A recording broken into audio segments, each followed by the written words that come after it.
Good morning, good afternoon, and good evening, everybody. My name is Kartik. I'm one of the co-founders of ETHGlobal, and I'm super excited to welcome all of you to Superhack 2024. All of you are watching this on ETHGlobal.tv. This is what we'll be using for this entire event, for today's summit, next week's content, and also the finale that is in 2 weeks to showcase all the things that came out of this whole hackathon. But for now, let's get started with what you all are here for. Superhack is an event by ETHGlobal. And for those of you who are joining ETHGlobal events for the first time, we're an organization with a very simple mission. Our goal is to onboard thousands of developers into the Web3 ecosystem. And we do this primarily by running hackathons and summits, both in person and async. Superhack is our second iteration of an async event, where there's going to be a 10-day long hackathon, and we're also going to be doing summits to tell you about all the things that are happening in our ecosystem and how you can get more and more involved in the space. So today, after the logistics for how the hackathon works, we're going to jump into our very first Hacker Summit, and we're going to be sharing a lot of insights on how you can make the best out of your hackathon projects and go from a hackathon project to more, and why we're doing all these things in our ecosystem to get more and more people interested in the space. Next Friday will be our Superchain Summit, and that's going to talk about all the things that are happening in the Superchain ecosystem, where you'll get to hear all the updates on how people are thinking about protocol, to what the future of layer 3s looks like, and everything in between. So tune in on the 9th at 12 p.m. Eastern for all things Superchain.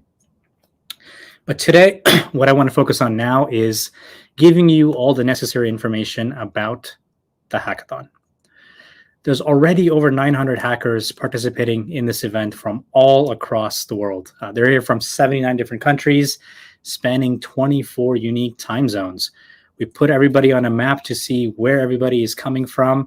And with hundreds of cities represented here, it's always amazing to see representation from 6 different continents, all participating in Superhack, building something incredible that we all will get to see in just 10 days. Not only that, we also have 58 ecosystem partners and mentors. That means everybody that you see on the website, from our partners to the biggest protocols in this space, everybody pushing this space forward, all of those developers, founders, engineers, designers, product managers are going to be available for you to talk to and get help and get feedback and make the best of this whole event and use all of their resources and knowledge to build something that you are excited about. And the best part is that as part of this hackathon, we will be giving away over $200,000 in prizes. So we'll share more about what some of these prizes are and how you can make the best of this event to win some of these prizes. So we'll get to that in just a couple minutes. These prizes are here from our incredible 18 partners, and I want to quickly thank all of them for being part of this event and making Superhack happen again in 2024. I want to start off with Optimism. Then we want to thank Base, WorldCoin, EAS, Fractal, Metal L2, Mode, Block Scout, Cello, Chainlink, Conduit, Pith, Superform, Alchemy, Farcaster, GoldSky, Tenderly, and Third Web.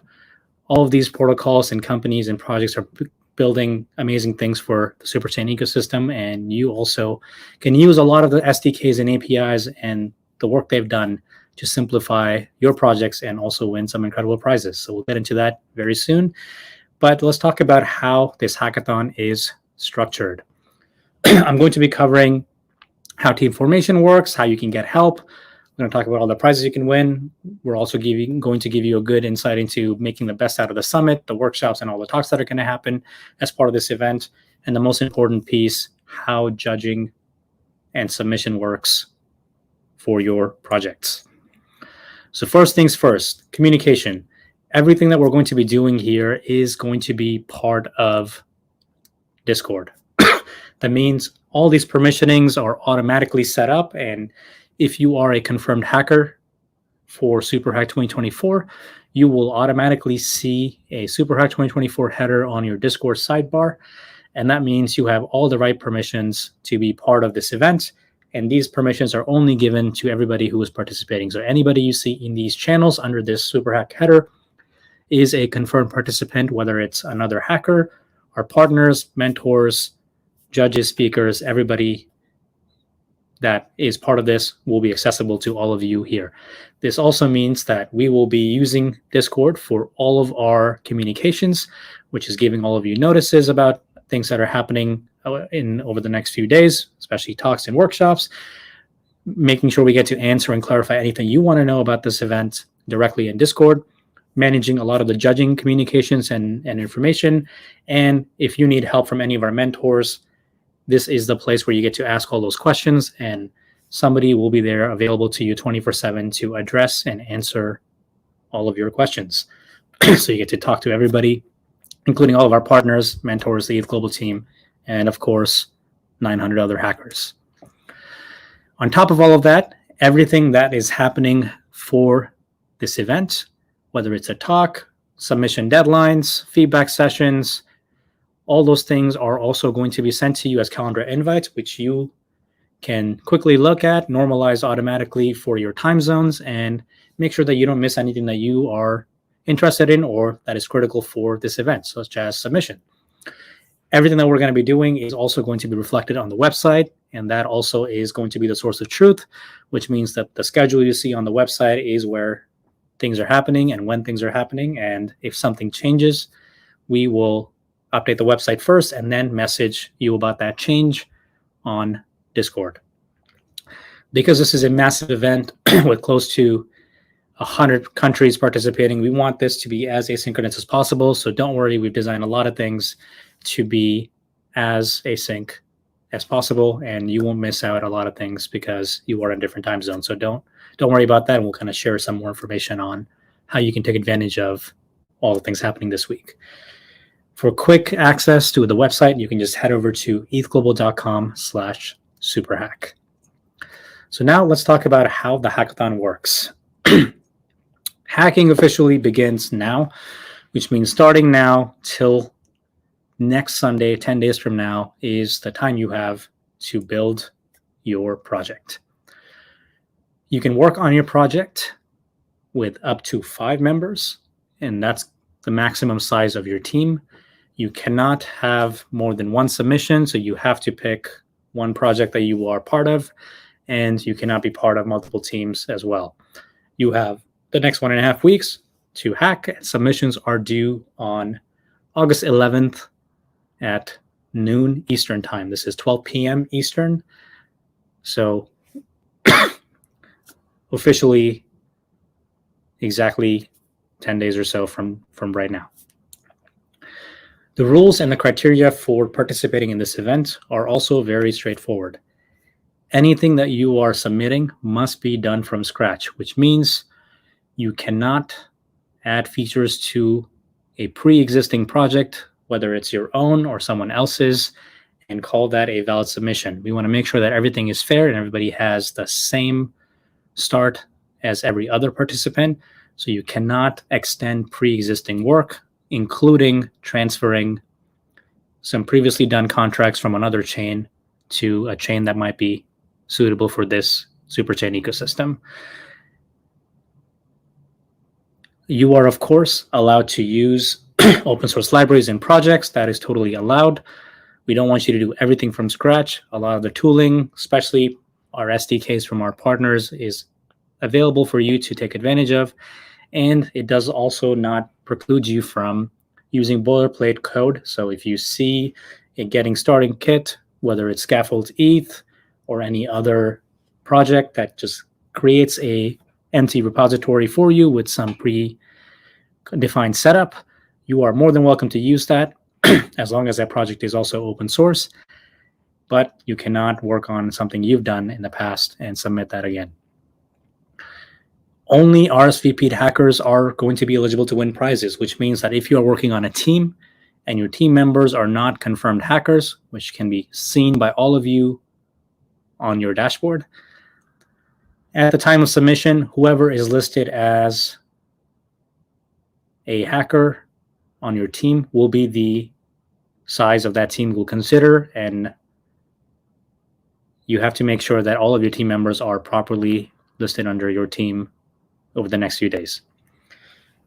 If you are in a situation where you need to understand how you can make the best use of this event, or how you can think about some edge cases where you are trying to use some existing code, but you're not sure if it violates the event rules or not, you can email hello@ethglobal.com or message anybody on the ETHGlobal team on Discord, and we will be able to look at your case on an individual basis and quickly get back to you confirming if something is allowed or not allowed, or will it be fine, or will it be breaking the event rules. So please make sure that if you have any of these conditions that could potentially put your project at risk, you ask us and clarify this ahead of time. Now let's talk about the important pieces here, which is judging. Submissions are going to be due on the 11th at noon on Sunday.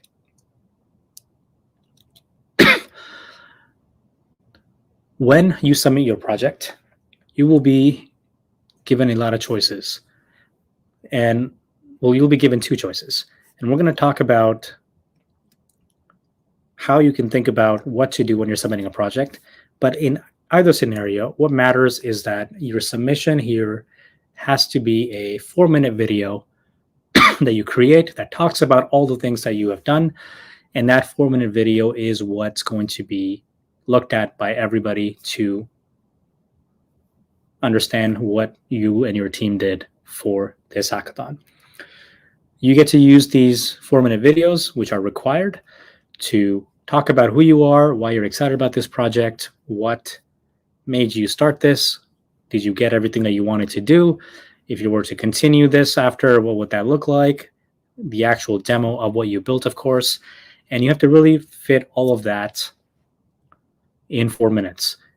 It may sound easy or simple, but 4 minutes is not enough to talk about all those things. So you have to be really sure about what things you want to focus on and what things you want to not talk about, and how you can be more concise with those 4 minutes to describe what you built.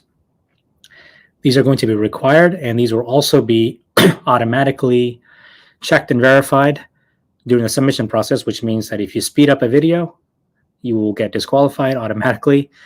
If you submit a video that's longer than 4 minutes, you will not be allowed to submit that project, because the videos will be checked through our system to make sure that they're under the limit and they have not been tampered with.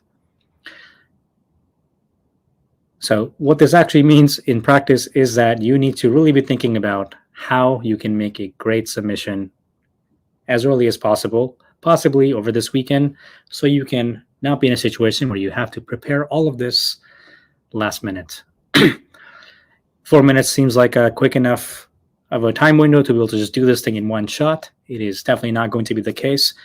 Historically, from doing this thing for thousands of projects, we recommend that you set aside at least 1 hour, if not more, to be able to do this video and really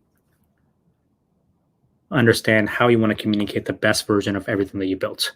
You are absolutely allowed to edit this video. You can cut things. You can make things work the way you want to communicate how the project works here.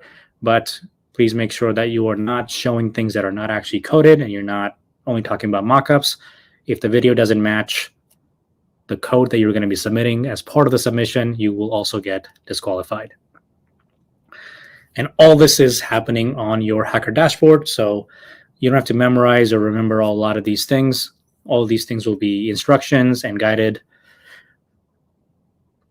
messages to you to really understand how this works. And we have thousands of videos for you to look at on ethglobal.com/showcase, so you can really see what others have done in the past, how to make a really, really good demo video, what to think about, how you can make a video that talks about something that's more developer tool heavy versus a web app versus a mobile app. You can look thousands of submissions directly on ETHGlobal's website and get the best version of your project's story out.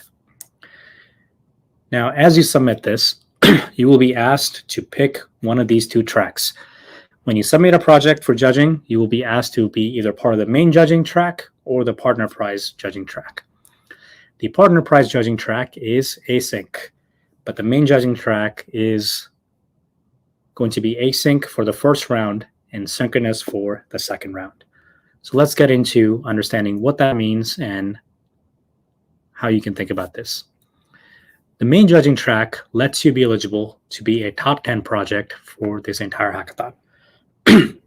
And if you go through this track, you will be going through 2 rounds of judging. The first round is going to be asynchronous, which means that on Sunday, when you say, I want to go for the main judging track, you submit your projects, a set of judges will look at all the submissions and they will look at and assess if your project is working. They'll make sure that they get to verify that you actually followed Git commit history, just Git best practices. So you're not committing one single commit with 100,000 lines. You're following the best practices around proper code committing with your team. There's a good presentation on the video talking about what you did and how it works. There's a good way to understand what your project does, what protocols and services and tools and libraries you're using. All these things will be quickly evaluated, including the idea itself. And if you get through the first round, then you will be moving on 2 days later on Tuesday for round 2. And round 2 is a synchronous judging call that's going to happen over Zoom. This call takes place on Tuesday, August 13th at 12 p.m. Eastern. So this is noon for 2.5 hours. And this is a call for only the teams that are selected for round 2 to come on live, and they will demo their project. And then there will be a set of judges who will be asking you questions about the project. And from all of that, our judges will be selecting the top 10 teams. So you will have to be available for this call if you pick round 2, which means that no matter what time zone you're in, what part of the world you're in, you will have to be available at this exact time. So it could be 12 p.m. for some of you, it could be 2 a.m. for some of you, or any other part of the day. Given that we have 24 time zones, you will have to be available to come on the Zoom call and answer the questions live. You don't have to prepare a second demo. It won't be a live demo. The judges will be a different set of judges, and they'll be looking at the same 4-minute video to understand what you built. And then they'll be asking you questions from the video that they just saw to clarify things and understand things better, in addition to looking at everything that you submitted on your project description. And that is how all of the judging is set up. Now, there's a lot of common things in both of those processes. So when you pick the partner prize judging only, which is an asynchronous route, which means that the second you select that, you don't have to do anything. You don't have to present directly live your project. All of our partners will get a notification that they have to review your project submission, and they will be looking at the video, the project description, and everything else on their own. And they will reach out to you if they have any questions, understanding something that was not super clear on the video or the demo or the source code. You will have to specify how you're using a protocol in your code during the submission, which means that if you choose to use protocol X during the submission process, you will be asked to link to the actual line in your code base that is using that protocol, so that we can verify that it was actually used and not just imported or improperly referenced or used. And the big piece here is that only you know what projects you're going for prizes. And if you forget to specify a prize for one of the protocols in the submission process, there's no way for us or our partners to know that you wanted to be considered for that prize. So please make sure that you double check that everything that you wanted to apply as a prize for is actually selected at the time of submission, so that everybody can get notified to review your project. Because if you miss something, we won't be able to correct it, and there's nobody who will be able to understand what should have happened other than you. So please make sure that you are checking everything through the submission process carefully. But the gist of all of the things that I talked about in judging is that no matter which track you go for, you will be evaluated by the 4-minute video you submit. So make the video good, because it really makes you look good, and it makes everything else that you're doing look good and you get to be concise and precise about everything you want to talk about for the project that you spent 10 days building. That was all, everything to do with judging and submission. And one thing I want to clarify, which I believe is also a question from the live stream, and if you have any other questions, we're happy to answer that too.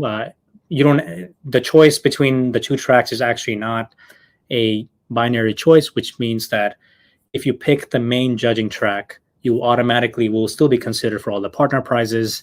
It's just that if you pick just the partner prizes, you don't get to be considered for the top 10 because you have to come on a live call.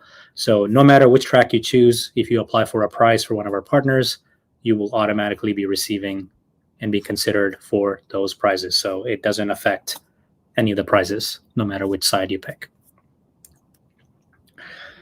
And because this event is meant to bring in a lot more new people into this space to experiment and try things that are happening in our ecosystem, there's so much content that we have here. All the workshops have already started. There's a lot of things you can do, anywhere from idea brainstorming to meeting other team members to just understanding how different protocols and chains work. All this stuff is available, whether you're a beginner or you're an expert. And all this thing is happening directly through the dashboard where you can see what's upcoming. You can go to the website and catch up on the recordings. And all these recordings are going to be instantly made available on our YouTube channel. And you can just head over to youtube.com/ETHGlobal and see everything on demand. So if you miss something, or you have another meeting, or you were sleeping because of the time zone, or any other reason, you can immediately watch that workshop. You can pause it, you can zoom in, you can go back in time and see what everybody said or wrote in their command line or anything in between, including asking follow-up questions to our speakers on Discord anytime through all the content we're making available for you to watch and look at and review on demand. There's also a lot more information around how judging works, how you can make the best use of this whole week, and some examples for good project submissions and guidelines. All that stuff is available in your Info Center tab on your Hacker dashboard.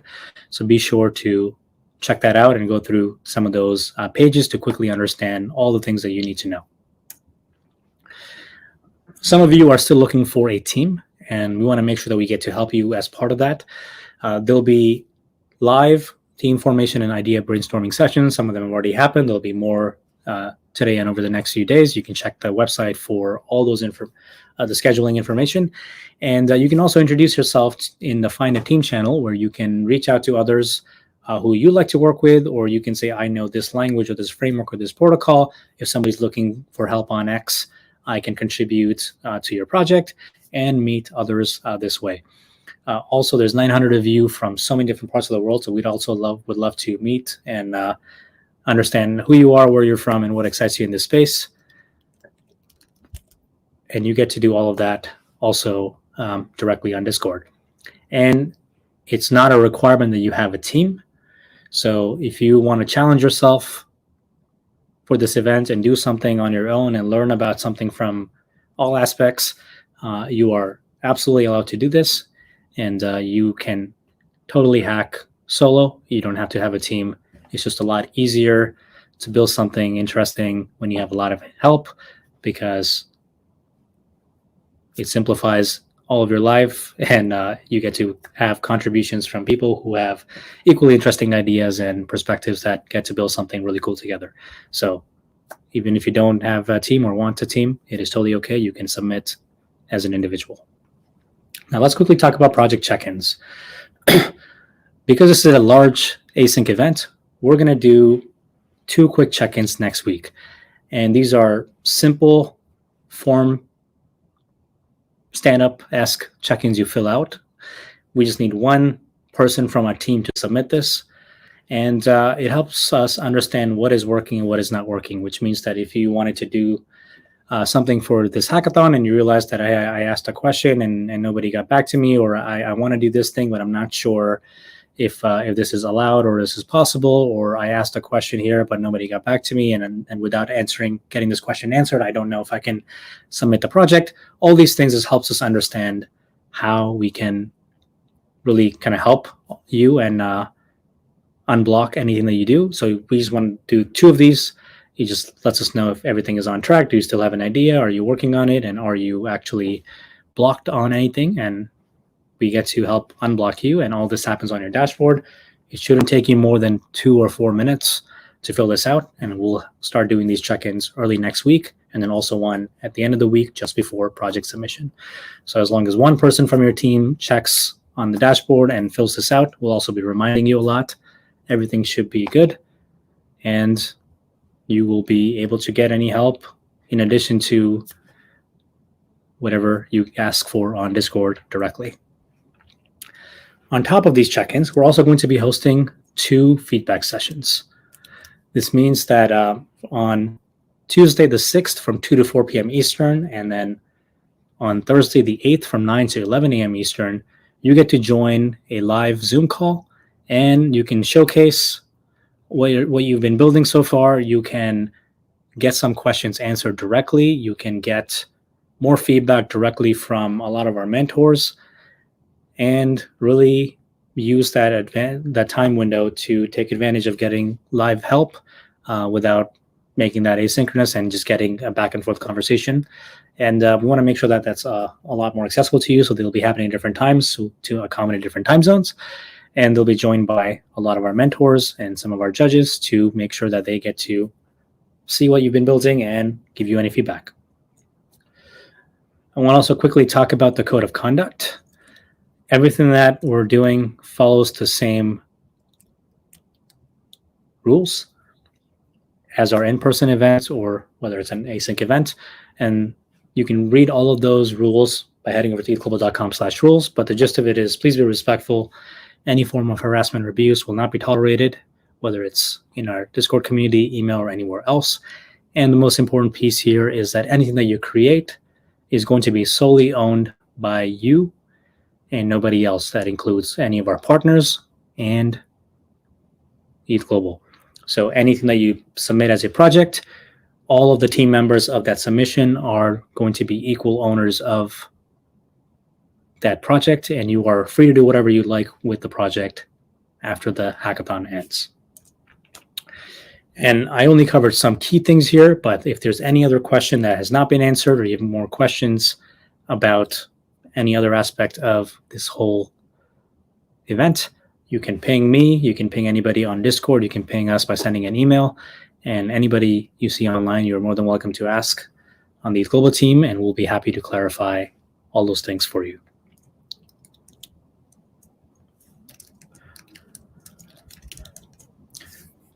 So just to remind everybody, you can just head over to ethglobal.com/superhack, and that will let you see all the things that I've talked about very quickly. And if you're logged in, you get to access the dashboard directly with a lot more other context and your upcoming checklist, including the feedback sessions and the check-ins. So those were the key things to know about the logistics for how to think about taking the best advantage of this week and submitting your project. What I want to talk about next is quickly highlight some of the prizes for this hackathon that you can win, and we'll kind of cover some key ones, and then we'll talk about how you can make the best use of taking advantage of all the things that you have access to for this hackathon. So the first one is from Optimism. Optimism is giving a lot of prizes. The Optimism Collective is going to be giving prizes in different categories. So we'll talk about the first one, and that first category is under Just Improve It, which means that $7,000 will be awarded to the 3 projects in total to improve the developer experience on the Superchain. So if you are the best project in this category, as first place, you will get $4,000. If you're second place, you get $2,000, and third place will get $1,000. There's also a prize for the governance category. So the best governance related projects will also be receiving $7,000, $4,000 for first place, second for $2,000, and third for first, or for $1,000 for third. And there's also a really interesting category for forking the OP stack, and the best project that meets the rules and the criteria for this submission will be receiving $8,000, and 5 projects on any OP chain that you build your projects for will be winning 500 each. So 2,500 will be split amongst 5 teams. Then I want to quickly talk about base prizes. The best apps built for creators on base will be receiving 1,250, which will be split by up to 4 teams equally, depending on the number of teams. The best apps built for payments on base will be also splitting $1,200, $1,250 with up to 4 teams. And best apps built for social interactions on base will be splitting $1,250 as well, with up to 4 teams going to be eligible for this prize.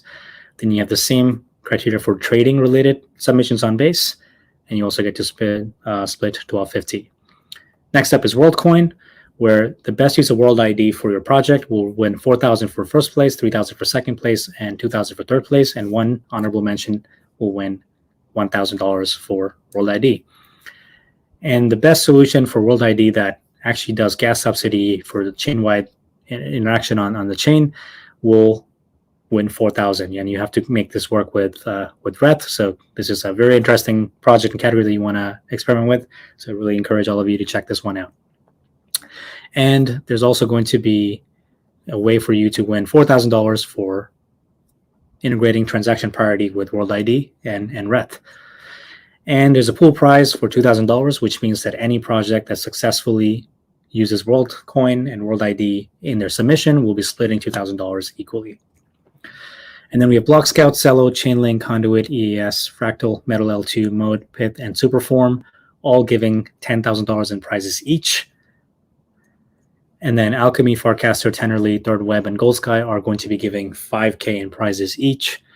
And you can check out all this information by heading over to the website. And if you click on any of these protocols, you'll see what the prizes are, how it's broken down, what are the specific criteria that qualifies you to win this prize, and everything from documentation to their workshops to code that you can use directly to get started quickly, and what doesn't count, and any other links that will help you get a very, very good base set up immediately is all available for you to access on the prizes section on the event website. And lastly, before we jump into our summit, I want to thank everybody for committing to the next 10 days of building amazing things. So I want to just give a note, everybody, give a note that we want you to pace yourself, even though this is a multi-week event. We don't want you to kind of treat this like a race. We want this to be very fun for you. We don't want this to be exhausting for you at all. Do not compromise on your health or sleep to build something. The goal here is about making you actually understand what's happening in this space and give you enough time to think about things, understand them fully, ask follow-up questions to everybody who's building these technologies, and experiment with what's possible so that over the next 10 days, you get to build something that's super interesting to you and solve a problem that matters to you yourself as a team. So happy hacking, and we'll see all of you on Discord and answer any questions that you have about the hackathon there. But for now, let's jump into our Hacker Summit. For the next couple of hours, we're going to be talking about all the incredible things that you get to know and take advantage of as a hacker. We're going to be covering some things that we're particularly excited about because as ETHGlobal, this is our bread and butter and things that we are very passionate about. So we're going to be covering everything from why hackathons matter to how you can make your project go from a hackathon to even bigger. How do you actually quickly validate ideas to see where there's an opportunity? How you can still be involved in this space even if you are not a technical contributor in some form. How do you actually focus on presentation and design for your projects so that you get to communicate really well and simplify UX in crypto? And how to actually take advantage of starting to build something in a setup where you have not a lot of time. So how do you use all of that constraint to your advantage is going to be the goal on the agenda. And for the very first talk, I want to bring on Maddie to talk about why hackathons matter from OP Labs. So without further ado, let's welcome Maddie. Hello. Hello. I always like the StreamYard setup. This is good. Awesome. There we go. I changed the title on you. I hope that's okay. There we go. All right. Hi, everybody. Y'all, I'm freaking excited. This is going to be so much fun. Welcome to the second Superhack. My name's Maddie. I'm the head of DevRel at OP Labs, and we build optimism and the Superchain. And as part of that, I spent the better part of the last year jamming on hackathons online and around the world, many with ETHGlobal. And they were a lot of fun. So when they asked me if I could give a talk on why hackathons matter, I thought, oh no. And yes, absolutely. But I had just been a year stressing about that question. Why do we do this to ourselves? As a builder, you fly across the planet and dedicate several weekends of your life and a non-trivial amount of your sleep. And you do this to use tech you might not know and for an idea that might fall apart as soon as you start coding. And yet we keep doing it. Hackers keep doing it. Protocols keep doing it. And I realized it's because we are doing it. Not optimism we, not ETHGlobal we, but you and me we. It's because we're building together. And we know a lot of good things do come out of hackathons. The problem is that they're stochastic. You might get a $1 billion idea. You might get a co-founder, a whole protocol, maybe, I don't know, a consumer app, but you can't really count on any one of those happening. Some will, for some right here, right now, maybe somebody in chat, but it's near impossible to guess who. The good news is it's not really about the idea or the protocol or the coveted consumer app. Those are great byproducts, but what hackathons are great at, what they're possibly better at than anything else, is at building community. It's about building together. And there's all sorts of psychology to show this. There's really nothing better than taking a bunch of smart people who may or may not know each other, locking them in a room together, and getting them to do something hard together. It's about solving together, shipping together, debugging together, charging to the finish line together. It's about deciding with your team to throw out your idea and still submit on time with an idea that does even better, all because at 3 a.m. you pivoted to a different tech that you didn't know and you learned together. So this community that emerges drives everything that's great about hackathons. It's why the protocols love the feedback they get. It's why the builders love the friends that they get. It's how ideas get honed and tweaked and dialed in. And it's why you feel like at an event with hundreds or thousands of people, you're really playing a part in the millions that come down the road. Hackathons are great at this, but there's a problem. Well, there's a lot of problems. You're here to solve them, you're bringing them, and that's kind of the point. But there's a tension in the format. A lot of the tech doesn't work together. Its protocols are fighting over slices of pie. They're frenemies at best. They're fudding at worst. And what if it wasn't like that? What if we had a hackathon where everyone wants each other to win? And win is a weird word here, but it's important. It gets to why Superhack is part of ETHGlobal. This is something that Jacob on their team really emphasized to me last year. It's that ETHGlobal is really, really, really not a competition. It doesn't have eliminations. It doesn't generate hierarchy. It's about the building. And that's why at the end of Superhack, you're going to see 10 winners. All of them announced all on equal footing, all first place, shouted from the same rooftops. And that's because it's not about crowning champions. It's about building winners and doing that together. So here is where we talk about the Superchain. The Superchain is about building and winning together. If you want to get technical, which I do, it's a connected system of blockchains that share a tech stack, values, and governance. All of the protocols and apps and users, all of the protocol and apps and users of these chains are part of the Optimism Collective. And you don't really need to know the details of this, but the one that's really relevant here is retro funding. This is the tie that aligns us all. It's how we ensure that impact equals profit, where builders are rewarded for their impact retroactively. Now, you can still get grants, you can still get funding and runway and all the traditional ways, but the problem with those is where people build something really useful, open source it, and then are never heard from again. And so retro funding solves this, where when you build something for the collective and the collective uses it, someone nominates you for retro funding, you can be rewarded for that impact because it helped us grow. This makes public goods, open source projects, and wild niche ideas viable. Wild niche ideas like those you'd make in a hackathon. So if you're hacking in this hackathon, you are eligible for retro funding just by building together. And so when it came to how are we going to run a hackathon for the Superchain, we wanted to do that. What ETHGlobal does, what Optimism does, and bring this building and winning together, but for everyone. How do we do this together? Not just Optimism and ETHGlobal, but the entire Superchain.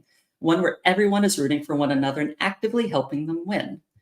And this connects to the other thing that we've learned in the past year.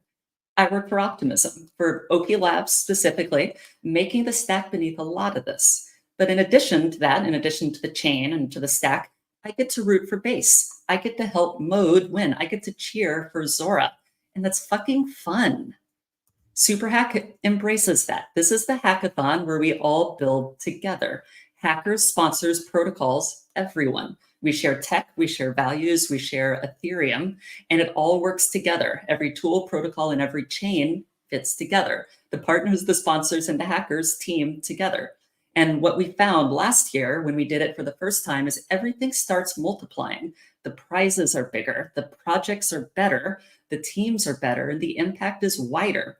I'm still running into teams from last year that started in Superhack and are now driving real impact in the ecosystem. Some have become core developers.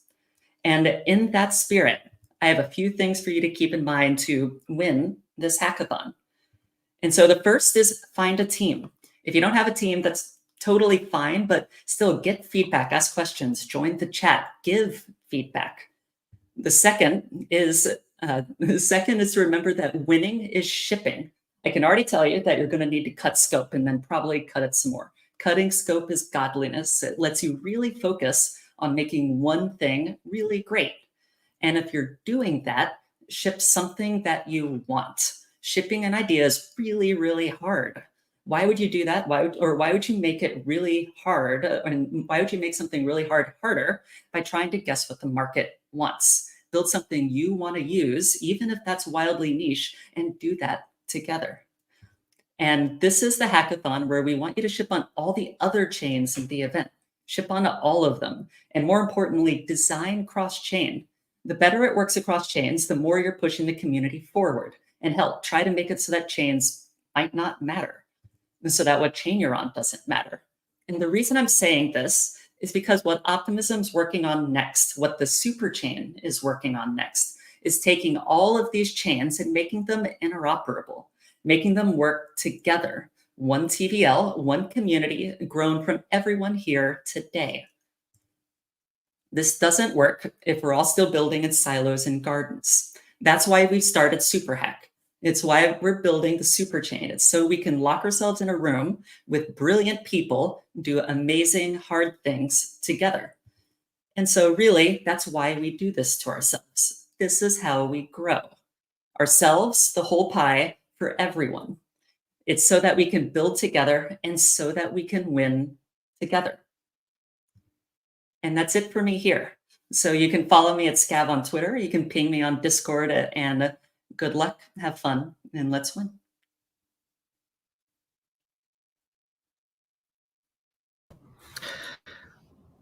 Man, that was awesome and very inspirational. And I think it's a really good framing because that is exactly the philosophy that we have too, which is we are not rooting for just one thing.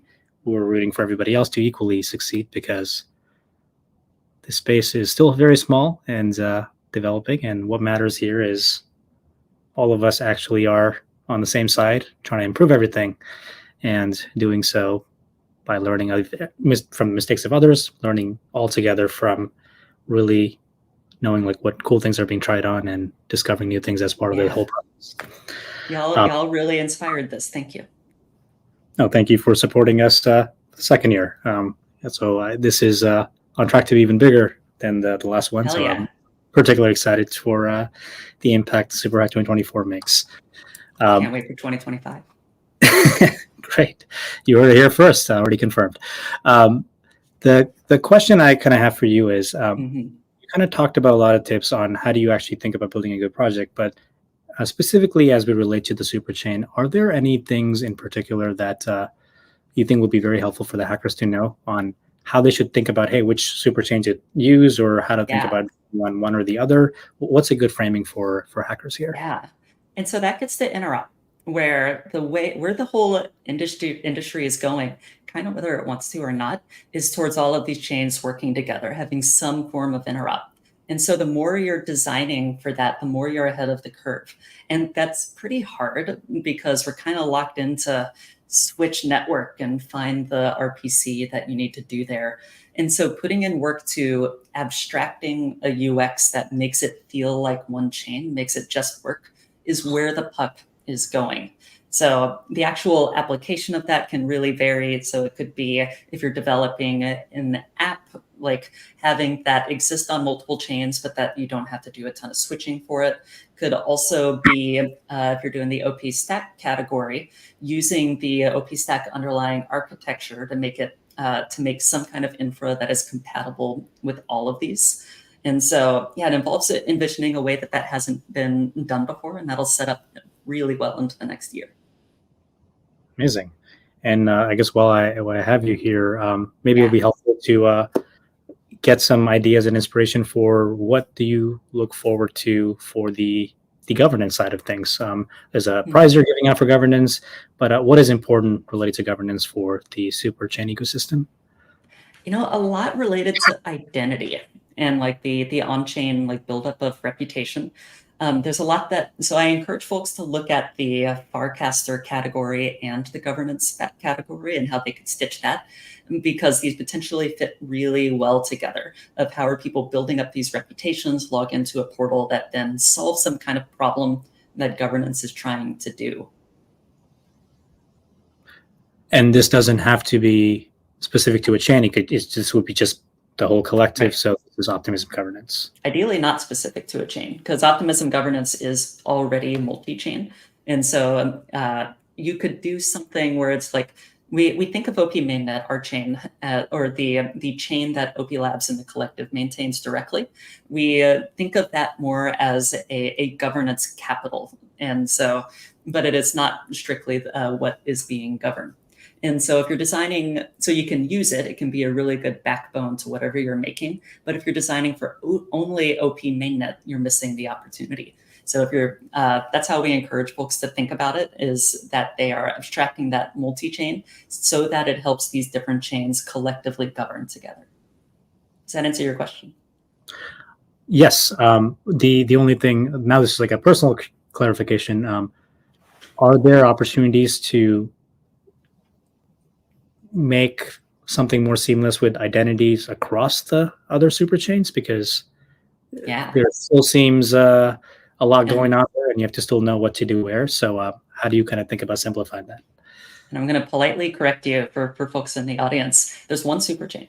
And so there are chains within the super chain. We call them OP chains or OP stack chains from a technical standpoint. But for the super chain, absolutely. So like right now, you're still kind of seeing log in here, and these happen in different ways. Even just some execution around how do we unify this login experience across the different participating chains in the super chain would be high impact, high value. Amazing. That answers all my questions. If there's something that we have on the chat, we'll get those into you. But great. Was awesome, and thank you for setting the stage for all the cool things we're going to talk about on how to be an amazing, successful hacker. So thank you. And with this, we are ready for our second talk of the day. And for this one, I want to bring on Dawson, who is a very familiar face in the ETHGlobal community, as a multiple hackathon winner and attendee. I want to bring him on to talk about how to take your hackathon project from a hackathon project to an exit. So without further ado, let's welcome Dawson.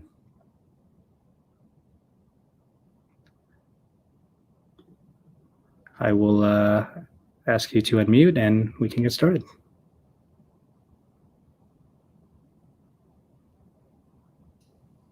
Hey, everyone. There we go. Thanks for having me, Kartik, and everybody else. I'm excited to tell you about the hackathon today. My experience with ETHGlobal events, which I've done probably 10 of. And yeah, I did a bunch of events of Kartik's before as well, actually, with ETH, with MLH. Okay, so the talk I'm going to give today is called From Hackathon to Exit. This is how to take your hackathon project going from today all the way through selling this as a company, if you'd like one day, with your host, Dawson. That's me. Here's my QR for Twitter if you want to message me. I'll have it later as well. But if anyone has questions as follow-ups, I am available. I'm around. So again, my name's dos.eth. You've probably seen me once or twice on Twitter if you've been around the hacker scene a bit. But yeah, I've been shipping and been in the scene for a long time. And what I'm going to tell you about is the hack I did today in 2021 and how I grew it and became the CTO of Bankless from there. So some alternative names for the same exact presentation would be from ETHGlobal to $1 million business alone and bootstrapped. Could be how to rank higher than Dawson's Creek as the name Dawson on YouTube. How to get on Bankless on the podcast, on the YouTube. From a hackathon to the CTO of Bankless. Or what I am personally most attached to, how to make your hack your job. And here's some of my GitHub contribution history of the very first year of Earnify and how you can just ship stuff every single day and help impact the world with that. So let's get started. So where do you start with a hack? You know, out in the world, especially on crypto Twitter, it's crowded. Web3 UX, it's confusing and it's unscalable. It's difficult to scale to millions of users for the application you make this weekend or the next 2 weeks during Superhack. So let's attack each of these problems individually, right? I want to help make sure that if you want to take this to the next level, you don't have a failure to launch so that you can, take it all the way like a rocket ship. We want to help you make something easy to use, something that other people can use right away at the end of this hackathon. And I want to help you stand out so that the thing you make stands out from the crowded crypto Twitter world that's out there. So you continue building this, and then let's make your project really welcoming. So let's jump into it. Again, my name is Dawson. This is me. And the thing I made is called Earnify. So what was Earnify?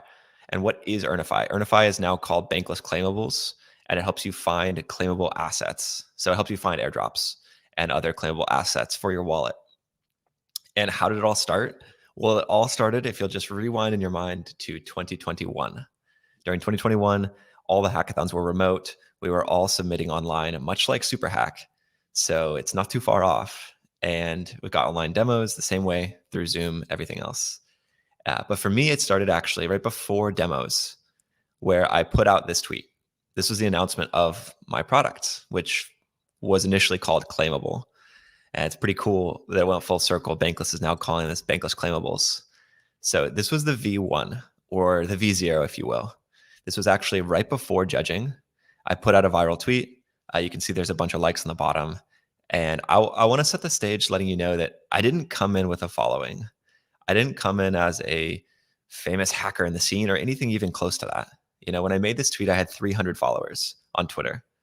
And this was the start of the project. So I posted this GIF, which the GIF's not embedded, so you can't see it all, but there was fun little confetti falling and just this announcement of like, hey, you can find your airdrops with this thing. And so I want to walk you through as a developer this weekend, the next few weeks, how do you ship something that is maximally impactful and usable right away? And we're going to get into really specific UX and UI choices and how you can just listen to customers the whole way to make sure that the thing you're making is usable. So this is what it was. Like, this was the entire website. It was a single text box. There was no button to even hit enter. You can see the output down there is just some JSON like dumped onto the screen. So yeah, it's a hack, right? This is a very hacky thing. But even still, it was able to test. It was able to be used by people and then get feedback right away. And this is the thing you want to do when you're shipping products is get something usable out there as fast as you can and then get feedback and keep making it better, right? Like, listen to your users. And so I shipped this, got a bunch of likes like you saw, and that gave people, that gave me a lot of feedback in the comments. So let's already talk about what are the successes and failures of this? How do we iterate and improve over and over and over? And this is the very first round of iteration with the product. So what were the successes? Well, there was no wallet connection. I had a little MetaMask logo here, and that's actually a success because sometimes putting a wallet login can actually lead users away. So it's slower because now they have to make sure they're on a browser that they have their wallet connected to. They may not trust your website, so they may not connect. So my recommendation, if you can, make something that you don't need to have a wallet connection for right away, at least. The next thing, it was instant. I had all of the JavaScript loaded on the front end. People could put in their address in a 1/10 of a second, see which airdrops they matched. And it was just one text box. There wasn't even a submit button. So I made use of just some simple regex. If it looks like an ETH address, then it is an ETH address and it sends off. And so this was one less thing to click and one interaction faster towards getting people their airdrop results. Again, other successes, I found fans. I used Twitter. It was awesome to get that feedback right away. Was so satisfying. And then the confetti that was on the page was super fun. People really gave a lot of good feedback on that confetti. But what was bad about it? Well, it was super ugly, right? You saw the JSON, and it's not sticky, meaning people didn't want to come back to this, right? What's the reason to come back? It's just some ugly JSON dumped on the screen. So I took note of this. These are the 2 things that I wanted to work on next, right? You don't have to solve for the next 3 years in the thing you're making. Sometimes you just have to solve for the next 1 day or 1 week. That's the best part about hackathons, is the roadmap of what you need to build is sometimes only a few hours away or a few hours out. And you don't have to worry about what's next until you're there. And so I wanted to go solve these 2 things. How do I make it not ugly? And how do I make it more sticky? Okay, this was the next thing I changed. All I did was pull in a bunch of open source images for each of the airdrops that we're matching and the POAP tokens, and then make it link outward. Now, the link was new because it allowed people to now go claim instead of just seeing that ugly JSON that was there. And this is already a huge improvement. I also added a little banner at the bottom, like, oh, notice, like a little bit of more professional wording, like, hey, by the way, explaining, because some people were confused of how certain parts of this claiming process worked. So it's already a lot more professional. And this screenshot still is only, it's within 48 hours of when I first launched it, but already iterating and listening to people's feedback. Put out another tweet with an animated GIF this time of all the confetti falling and the images. And the same thing is it blew up, and it blew up way more. By this point, I was over 1,000 followers on Twitter. So I had 3x'd my followers in just 2 days. And I knew it was just like, oh, the market wants this thing, right? So I fixed the ugly, but it still wasn't sticky. So what does it need next? Well, to make it more sticky, you can add an email signup, right? So the way that I motivated this to people is, look, I'm going to help you find new airdrops too when they land. You can see there's this huge button at the bottom with the bolded text and the bolded border. You can see at the very top, notify me of new airdrops. Both of these took people directly out to an email signup page that was with a third party. It took me all of 5 minutes to sign up for this third party to store the email addresses for folks. And there was no backend yet to notify people of new airdrops. But that doesn't matter, because new airdrops weren't coming out right that moment, right that second. All I needed was to help people get subscribed to then get these notifications. So it's important to build in the right order, right? And like I said, I'm going to give you UX and UI tips along the way here, but you'll notice there's a lot of UI changes actually from this current pink version I'm showing you from this version. And those are things I want to comment on that actually helped close, right? Help people convert. So you'll notice in this interface, the bolded, I mentioned around both the button, there's this bold black border, it draws your eyes to it and your mouse. There's a drop shadow on this button. It's the only thing on the page that has the drop shadow in addition to the text input. So these are the 2 things that you draw your eyes to of what you need to actually go take action on as a user. And there's an underline if you look at the very top of notify me of new airdrops, and that draws your eyes and draws you to probably want to click that also. And this helps people get new airdrops. So by the time this was done, I've checked off the 2 most urgent things, and it's time for judging. So I'm at ETHGlobal, again, 2021 in the Market Make Hackathon. If you'll put your mind back into it, this is, again, right after lock-ins. People were all competing remotely. We've got Push Protocol that had just launched. We've got Rabbit Hole that had just launched. This is DeFi summer. And boom, I got into the finals. I was so grateful. It was so cool because there was actually 2 rounds of online judging. In each round, a judge found over $5,000 for their wallet. You can go back and watch the videos. It was nuts. So I was like, wow, this is a very useful tool right away. And the judges, in fact, had already seen Claimable or Earnify from Twitter when they came into the judging session. So I was like, I got it in the bag. I felt really confident and really happy that this thing was already impacting people, and that these judges I really looked up to had already seen the product because of the Twitter reach that I've already walked you through how I helped get towards. But again, back to the drawing board, right? Take feedback and iterate and improve. Well, what was next? There was no ENS resolution. ENS is such a core part of the way that we do everything here in the Ethereum scene. This is the idea of the .eth, right? We've got Vitalik.eth. It actually resolves to this huge 0x address that no one memorizes. And so I needed to add in ENS resolution. People were asking for it. Next up, there was no wallet integration, right? There was no way to connect with MetaMask and save your address. And how was I going to make that possible? Well, Infura helps you do a bunch of stuff on chain. So I looked at these solutions, put them all in, and then this is the important part. You've got people looking at what you're building at this point, or I did. Well, once you have at least one true fan, then what you need to do is start to build trust that you're alive and working on this thing. So I made another announcement tweet, and it became this thing where if you followed me on Twitter, you were going to see announcements about Earnify, or Claimable, still called for the time being. That is about to change in the storyline, which is a funny point that I'm excited to get to, but still announcing Claimable, still announcing updates to Claimable. And this again is more and more opportunities for people to see and start using it, or people who have been watching it to see the updates and come back. That's the sticky part, remember? So I'm building trust with the audience that I'm fully working on this, fully dedicated to not just shipping and walking away from something I've made here. So again, announcing exactly what happened, and it's really important to drop in a link so people can go right away to see it. Now, I want to talk about the hack part of hackathons now. The important part here, it looks like a pretty cohesive front end, right? You see this as claimable, the confetti works, the text box works, ENS works.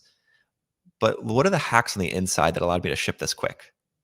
And this is the part that I think is so much fun because you never know what's on the inside and what's helping keeping something alive. But to ship this quick, you've got to make some trade-offs. So here's a really funny thing I was doing at first in order to get basically 5x the amount of requests with Infura for free. So I just made 5 random accounts, and I am not condoning this, and I am not recommending this. I believe it's against terms of service. But of course, this was something I did just for a few days that I was really proud to kind of like express to you. You don't have to be perfect. You don't have to be polished in order to get users, right? What was happening is I was reaching limits on Infura, and so I threw this in. It took all of 5 minutes, and it worked in a pinch. This is the whole thing about hacks: is you've got to hack it, right? You've got to ship something. So boom, ENS, check. Okay, what's the next piece of feedback people were giving?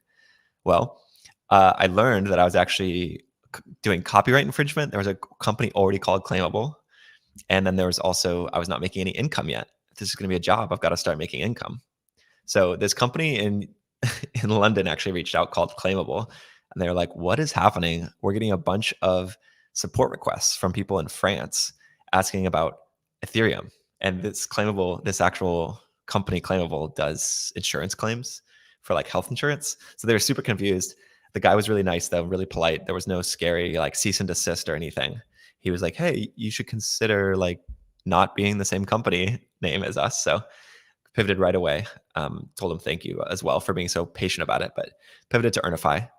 And then again, income, right? This is the big one, right? As a dev or a hacker, you usually know how to ship stuff, but can you make a product people want to buy? And I thought that the best way I could spin that off would be to add all future airdrops as premium, as a paywall. And so this is what would happen if you had it back then. There'd be an expiring airdrop maybe, or not expiring at all, but some airdrops came out and do expire. And I would actually check your wallet for the exact amount of dollars you had, but then not reveal which airdrop it was. So if you click this, you'd go to the pricing page. And the way I saw it is if you're paying for Earnify, you're always getting more value out. And it was a subscription model. It was monthly. And I want to show you again real quick. You see this. I want you to note real quick, maybe what do you see with the UI design? What do you see that might make you sign up or not sign up for any of the options that are on this page, right? There's a lot happening on the page, but yet your eye gets drawn to certain places, right? There's 2 pricing tiers, left and right. On the right, we've got this pink border and a drop shadow, the much thicker drop shadow on the right that draws your eyes towards the premium payment. You've also got a thick border around it, like I said, the pink, and we've got primary buttons versus secondary buttons for the sign up versus the pay. All of these things draw your attention as a user towards the option on the right. And then in the top right, join 5,431 others. That's social proof. It shows you that there's other people using this. And there's something about community and knowing you're not the only one that's real. And that was a real value pulled from the database. So at this point, I had a few diehard customers, right? People were just like, shut up and take my money. Like, this thing's awesome. Keep shipping. This is an example of this really intense tweet this guy just made with, there's no other, I didn't ask for this tweet. But what you want to do as a builder is start to amplify your truest fans. So I made this Twitter wall. It was just all the positive posts about Earnify. And it was, on the pricing page, actually, you'd scroll down past that pricing option I just showed you. And this is what you could find there to see more social proof. So again, I fixed, boom, copyright and income. Next up comes the 100,000 user day. So this is over 100,000 page loads.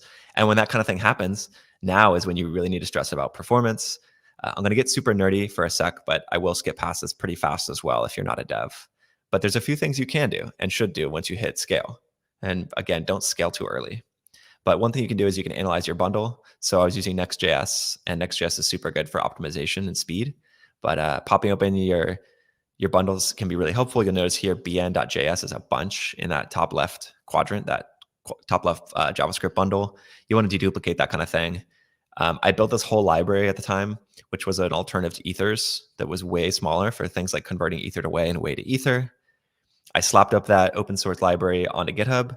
So again, giving back to the community, showing people that I'm alive and shipping, and just having like a real presence out there on the internet, constantly announcing stuff, and giving it away for free when possible. So boom, front-end performance was fixed and improved. Next up, what's needed? Well, there's no way to save your address on Earnify, right? We got to do that. So now I threw in backend, threw in auth, and teaching people about airdrops. So this is my own personal stack that I recommend. I ship with this on almost everything, but just get really good at one stack, no matter what it is. Peter Levels is famous for just saying like one PHP file.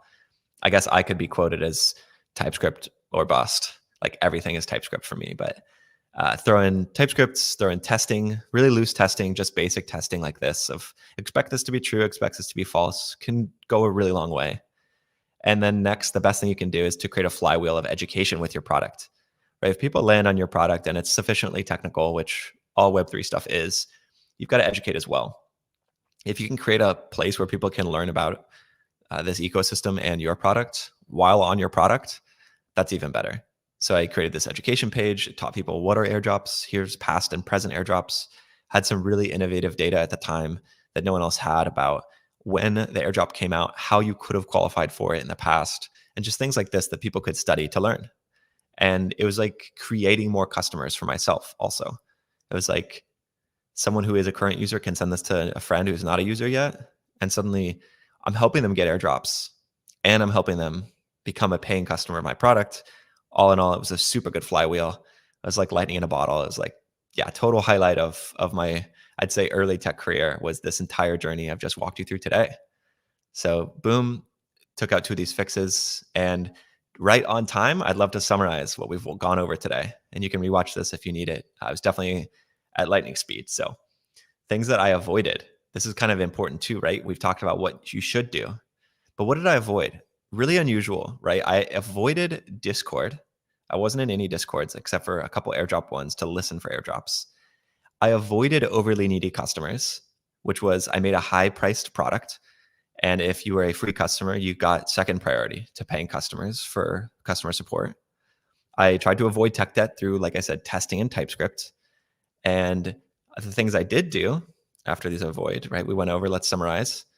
You want to make your website or your web app or your mobile app easy to use. So good UI, good colors, bolds, drop shadows. It was performant, it was fast. There was basic testing and it stood out. It was different with this whole pink, with this whole drop shadow design, with this whole lighthearted, bubblegum colored style to it. It was just really playful, right? So that helped it stand out. That helped it be welcoming as well. And then what I did after that was, give back. I showed you the GitHub. There was a POAP token we didn't even get a chance to discuss here. And last but not least, avoid Discord. This is just the idea of don't fall into small work because it'll take out the room from your life to do big work. And if you follow all these steps, you might find some success. And this was the success that I found through Earnify. This was pre-acquisition. There was already $200 million that helped people find over 8,000 assets at Search G4 in less than 10 seconds. 300,000 subscribers, over $700 per person. And that's all I've got for you today. With all of 3 seconds until the cutoff, I'd love to give you some follow-ups. I will respond to all of you if you DM me. This larger QR on the left is my Twitter. This QR on the right is actually this super fun interview I got to do with Starter Story, which is the rest of this story after what I've shown you. I joined Bankless. I was the CTO at Bankless for a year. Bankless made this into their product. It's now called Bankless Claimables. So if you want to check yourself for airdrops, you can still go do that on bankless.com. And then that video on the top right is basically the next 15 minutes of what I would present on if this was just an infinite stage. So thank you for the opportunity to chat and appreciate it.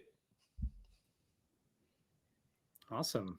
Also, this was a great history of kind of how everything started. And I actually remember doing this, the review back in the 2020, like just part of that hackathon, and just making sure this sounds really cool. And I don't think we've talked about this publicly, but actually we used to give out prizes to all the hackers back in that day through EOAs too. And we got to trade a lot of tokens. So ETHGlobal.eth also found the Uniswap airdrop, and we ended up paying for all the fees back in the day for all the L1 fees that we paid throughout the last year. So it was a good moment where this was actually not only a great hackathon success story, but you actually built something that was actually useful for more than just one person. And I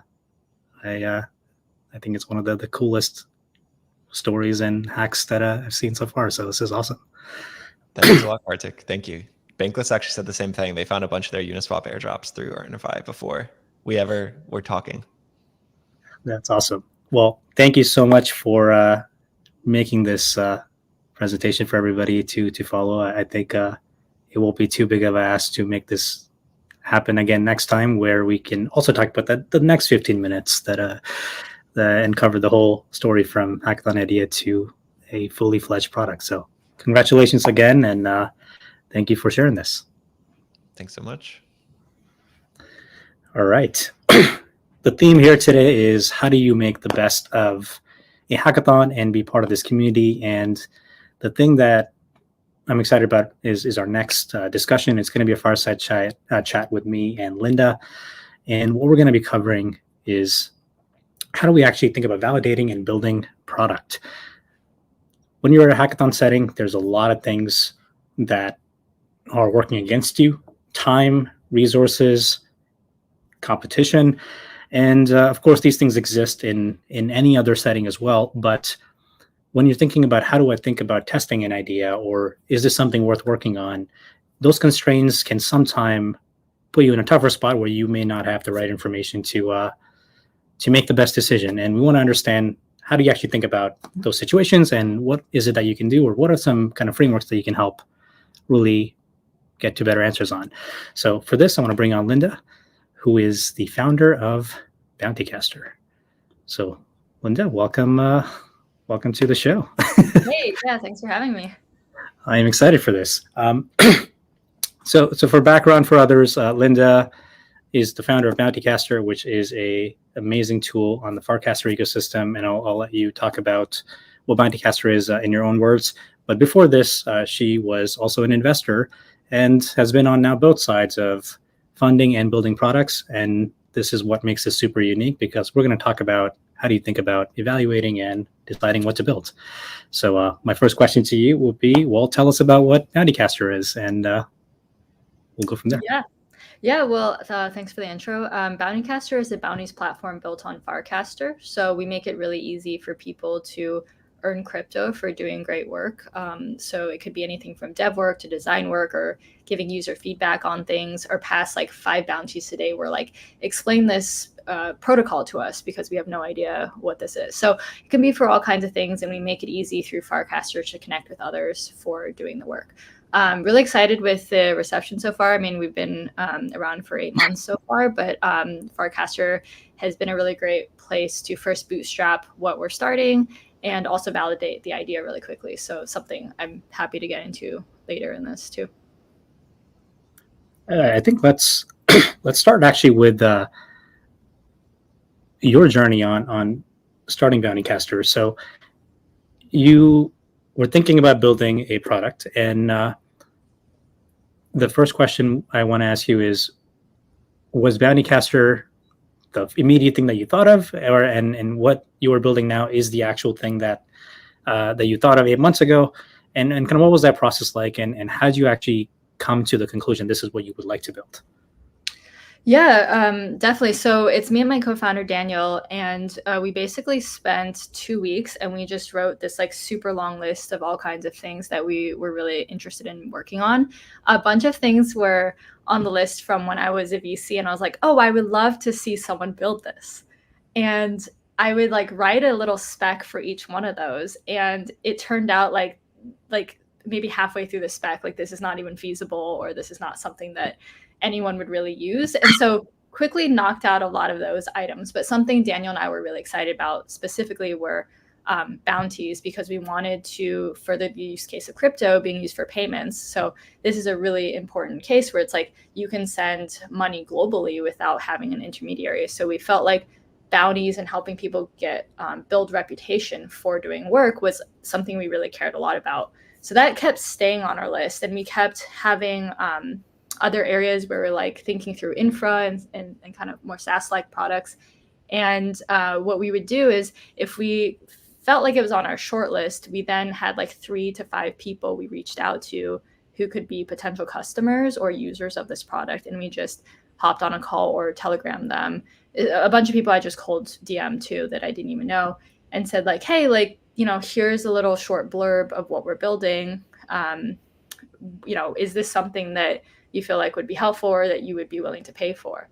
And in a bunch of cases, people are like, yeah, no, like this isn't something we would pay for. And I love that honest feedback. I was like, I really want to hear this. You're saving us from a bunch of time lost. So in one case, for example, there was this like infra product, and we reached out to a small company, medium-sized company, and a large company, and each one of them said no. And so I was like, okay, well, there's no, you know, wedge here. So we kept knocking things out, and bounties kept persisting as something we were really interested in. But we were very aware of there have been several bounties platforms created before, and they ended up either shutting down or pivoting out. So we ended up reaching out to Bounties Network, eCoin Bounties, Layer 3, Earn.com, and a few others, and just got their advice and like, hey, what were the challenges you went through? What do you feel like if you were to start it today that you would change? So that was something we learned a lot from, and they were incredibly helpful for us. And we also simultaneously spent a lot of time in the Farcaster ecosystem, and I was trying to convince Daniel that there was something really special here. And so he tested out, and he actually understood what I was saying. So that made me feel even more validated about Farcaster, that someone brand new came in and really saw like what I was so excited by. And so we were like, what if we were to like try bounties, but feel like there's enough things that have changed since the last attempts at bounties? So now having Layer 2, having stable coins, Farcaster is another element of being able to bootstrap and build permissionlessly on top of the social network. And lastly, AI has been a really big change. So AI is now something we're using at Bounty Caster, where you actually just write a cast, tag our bot, Bounty Bot, and then we use AI to process everything and automatically post a bounty. So you reduce the friction to actually post versus like typical bounties platforms, you have to like write it all out in a structured post. So that's kind of the thought process. We were like, hey, let's just like feel like there's enough differences from the past that it's worth experimenting. And even if it's a failure, we've learned a lot from this process, but let's scope it down to the smallest MVP possible to get something out and not waste a bunch of time. So that's how we thought about it. That is a incredible answer to a lot of things that I think actually I'll kind of highlight for hackers on the other side, because fundamentally what you described is there's no such thing as a perfect idea. Like iteration is the only way you kind of get to understanding and improving directionally in a way to actually make something people really need. And you also went about it in a really, really interesting way, which is you, instead of saying, I want to see if this is what I want to do and what is the flavor of this idea that people would pay for, you actually describe something that, hey, I was trying to do other ideas, but we kept coming back to this other theme. And that is what became the primary thing we wanted to work on. And that's also usually rare, because that's in a way, a side effect of other problems that people are talking about, but they haven't been able to communicate exactly what they want. But the side effect is there, but you just get to think about, hey, if I were to solve this, would this address all the other pieces? So that to me is a very unique case, because a lot of times the common situation and even the common advice people get is build something that you are excited about and is a problem for you. And it still could apply to what you're doing with bounty casters to you, but you didn't actually start with that as the playbook for how you wanted to pursue this. And that's a very, very interesting piece. The question I have about kind of your process, and I think what could be more actionable for attendees here, is how do you know when you're asking somebody for feedback, how much can you actually rely on that being real versus them being nice or not, or they say this thing, but when it actually comes to the point where you're asking them to pay or try it out, they hesitate. How do you think about what's real here?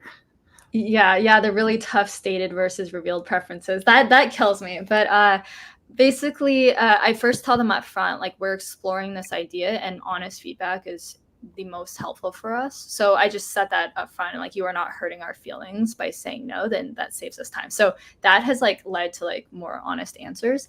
And then when we're actually talking to people, if they're saying, first of all, like, no is just easy, you kind of move on.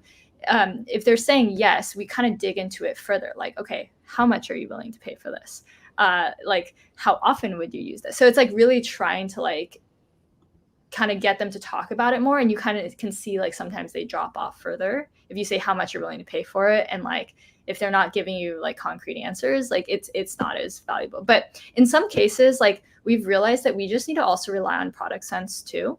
So sometimes if people are saying even no, and you're like really convicted, as long as you can scope something down really small to get out there and experiment and test, sometimes it's actually worth it. So Daniel and I do that a lot, where it's like, if this feature can take a day, like, we just get it out there, even if we feel like there's a lot of potential stated versus revealed, because you never really know until you see the action. If it's something that takes anything a week or more, we try to scope it down of like, how can we hack this together and actually see users' revealed preferences earlier. So for example, we launched jobs on Bountycaster, and it was actually a deform link. So instead of linking it all up in the backend to auto post jobs through engineering work, we actually were just like, here's a deform link, and if you want to post a job, fill it out, and it's going to cost you this amount of money, and pay it. So we try to just get things out there to validate, even if it's like a Figma file and you just have someone go through the UI. You can see how people are actually using it. So that's kind of how we think about it. It's just like, sometimes you just got to like get it out there and test it as quick as possible. And in this case, testing is a great thing, because if you can do this quickly enough, you get to get the feedback. But if it doesn't go well, do you continue to discover if this is the right thing, or do you kind of, in a way, remove that feature in the future, or just after that? How do you decide what is worth still working on? Yeah, that's a hard one. If it gets like zero traction, typically we're very comfortable dropping it. If it gets some traction and people are confused, we then start adding more details to kind of streamline the process. But that is a really tricky spot. I think like it also helps to just like talk to people and say like, hey, like, do you feel like there's anything that is like core missing from this feature? Like, we have a Warpcast group chat with like our early Bountycaster supporters and users, and sometimes we just like throw ideas out there and like, hey, if we were to do this, like, do you feel like anything's missing? So just having a good support network is really helpful. And I think that's what ETHGlobal does such a great job at, is because you have like mentors, you have other fellow hackathon participants. So use everybody as testing, and like try to save, the way I view it is try to save yourself as much engineering work as possible by getting feedback from people. That is like always how we think about it. That's our North Star. No, and also like in the hackathon setting, this is actually fundamentally the best approach too, because you can't do everything that you want because of the time constraint. So you're better off validating smaller pieces of it and then seeing what is the least amount of effort that you can put in to still offer that same outcome. And if it works, then you kind of go in and nail it down and polish that piece up. And seems like that's the journey you just described of the jobs product, from a simple form to a fully integrated feature set in Bountycaster. It's not. And, it's not even fully integrated. Like it's people still don't know, but I've been manually posting from the bot, pretending to be the bot for like jobs for them. So, anyways, that's just behind the scenes duct tape, you know. That's actually incredible. Looks like we're still at a hackathon, regardless from all sides. This is great. This is actually awesome. In terms of understanding how you actually grow the product, do you kind of spend most of your time on just improving the things that are already working and sort of driving more growth and usage towards those things? Or is it more about understanding like, okay, how can this become bigger from a different narrative, or just like, how can this now be a company? Like, what mode are you in, and how do you kind of think about when to kind of switch modes? If you basically, like, what is the definition of product market fit here for your case, or maybe the advice that you want to give to somebody on when to think about you're on track somewhere, change the lens? Yeah, I mean, it's very case by case basis, but for us specifically, we knew going into it that bounties itself is a really tough business to actually be a large scale company. So let's say you take a cut of each bounty that you're doing, you are now involved as the middleman, you're involved in disputes, and that requires like a larger team to handle, and also like regulatory compliance stuff. And so to counter this is how bounties platforms in this current day and age exist, is they take a really, really large cut of the bounty in order to make that sustainable. So like Replit bounties will take like, something like 25% cut of the bounty, and sometimes even more if you're paying international payment fees. And so this isn't something we wanted to do, that we felt like taking a really large cut of the bounty isn't the route we wanted to go. So we knew that we needed to expand into a different category in order to sustain the bounties business. So we felt like we want bounties to exist, but how can we go a different route to expand this further? And we actually, a few months into building Bountycaster, started paying a lot more attention to like the Craigslist Facebook marketplace model. And so like, okay, they are not acting as the middleman, but yet Craigslist and Facebook Marketplace have huge volume, and Craigslist itself is extremely, extremely profitable. And it's a company that I think a lot of people don't really think too much about, but it's actually one of the most visited companies, websites in the world, and they print money. And so this is something that was really inspiring to us, because, okay, how does Craigslist monetize? So they're not the middleman, and what exactly are they doing? And so they actually are monetizing through jobs and apartment postings. And so these are groups that are willing to pay a large amount of money to get in front of an audience. So if we can build a really large audience with Bountycaster, people are now willing to pay to access this, to advertise for jobs and for other postings. So we really didn't want to like fully reinvent the playbook. Like if there has been another company that's been successful at this from the Web 2 side, we don't need to just like reinvent the wheel for every single thing. They have a proven playbook for us, and we want to do our best shot at following that. So that's how we think about it, is like, we could build all these incredible features for bounties, but at the end of the day, if that's not the sustaining business for us, we're going to have to shut down. So we have to do a fine line between, is this a critical feature that users need, or is this a nice to have? And so many things that people request, we have to move into the nice to have, and they still use the product. So that's really telling to us. One thing that's, I guess, interesting to me here is that you're also in a way describing the difference between high usage and growth and sustainability. You can still be very successful as a platform where everybody uses it and everybody relies on it, but that may not directly lead to them wanting to pay for it. And I think Twitter X is a great example in that category, where the conversion of paying users to total users is an interesting one. And you can be successful at one front, but affects yeah. too. Yeah, and I think that's I mean, we saw a lot of that on the investing side, where it's like, wow, this is actually a really, really cool product. But how are you going to monetize? And like, is this even a real large business here? And the answer is no in a lot of cases. So it's something that I think people need to be really careful about thinking through. It's totally fine if like you want to, optimize for just purely public good, and you want to go retro funding in that route. But if you want a sustainable business, like you really have to think up front, like how are you even going to get there in the first place? So we've been really careful of that. And I think the VC side really helped me focus on that. Or at least that was top of mind when you're thinking about a decision, and it definitely helps. And I think one thing that we kind of commonly see, especially for a lot of the hackathon projects, is that naturally they attract developers, and oftentimes the problems that they're solving for are for also developers. And you kind of very often run into a situation where you're building something super useful that abstracts away something really complex or simplifies things or makes something faster, but the audience that will be a paying customer is just not big enough. And that means that if you were to decide and move all in on building this thing, it puts you in a position where either you have to charge a lot, which prevents growth, or you can't grow the team to actually now become a bigger company. So you actually have to fight sustainability with these things.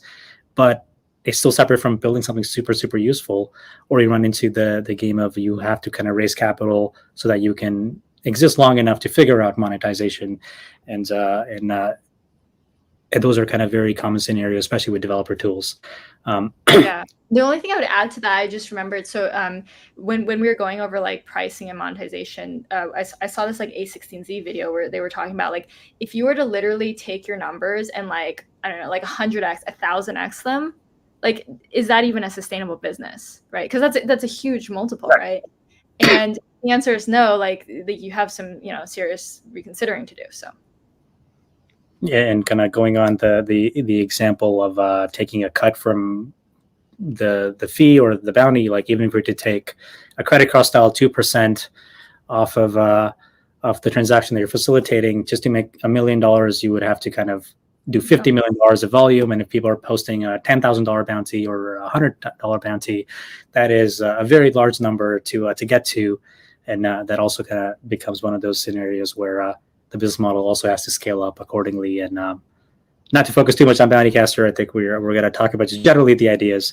One other kind of question I have is, how do you actually, you did talk about this thing, but how do you define what an MVP is? Is it to you an implementation, or just kind of getting the idea out in front of somebody, or the fact that you kind of now got some proof that it actually is working so you can decide? What is kind of your definition of a minimum viable product?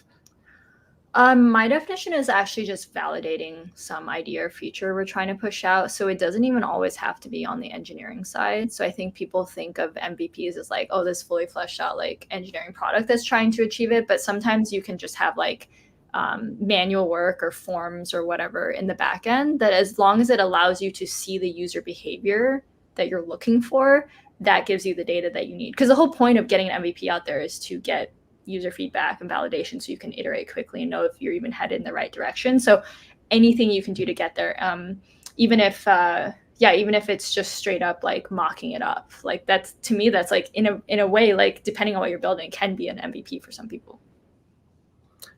Got it. So it's not even actually about building like the simplest version of this. It's purely about getting some proof points. Well, I mean, that's my definition. Like I don't know the exact one, but it's like, no, I was trying to clarify. Yeah, I'm just trying to see the data. So it's like if I'm seeing that users are like using, like, even if I wrote a mock-up or drew something and users are like, oh, I hate this sucks, like that's information. Why would I like go and just like spend engineering resources to build that? No, that's absolutely, yeah, that's a great point. So it kind of just helps you quickly understand if this is actually worth spending extra time on or more time on, and you kind of decide early on if this is the direction you should change your priorities or your team's time, basically. Yeah. This is great. I mean, we're talking about all the ways you can kind of fall into these common traps, because kind of especially as hackathon projects, or a hackathon project, when you have a 2-week-long hackathon, it appears you have a lot more time compared to like a weekend hackathon, but you also have to kind of really think about scoping what you can actually accomplish in 2 weeks as a team. And what matters there is really knowing, hey, this is what we really want to do, but what actually is a priority for how you can kind of reverse engineer that time is, this is the idea, this is the problem it's solving, let's just see if people want this. then let's see if the simplest version of it actually works. And then we kind of think about polishing things and then adding more features. And oftentimes when we see people or we talk to people who couldn't finish the project or got some of it done, but not all of it, it's the flipping of the order of they kind of see this is what they want to do. They make all the features work. They try to make all of them work really well, and then they try to polish it. And that order itself is what gets you in a state where you end up panicking, saying, "Oh, there's too much to do," or "If I do this, then it affects this," or "Changing this now screwed up all the other things." And you don't want to be in that situation. So, kind of, there is no such thing as a perfect idea.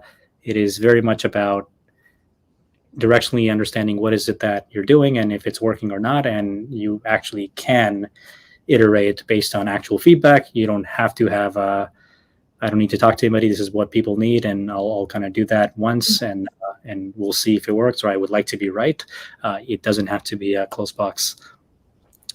Unless you're like a product genius, because I know, like, for example, linear founders are. So that's But anyways, it works really well if you are trying to define a new way of doing something entirely as a workflow, and you can have very kind of bold assumptions and statements around, I think this is incorrect the way people do something, and you can change those parts, but almost in majority of the scenarios, being not attached to some feedback from your ideal customers is not a good strategy.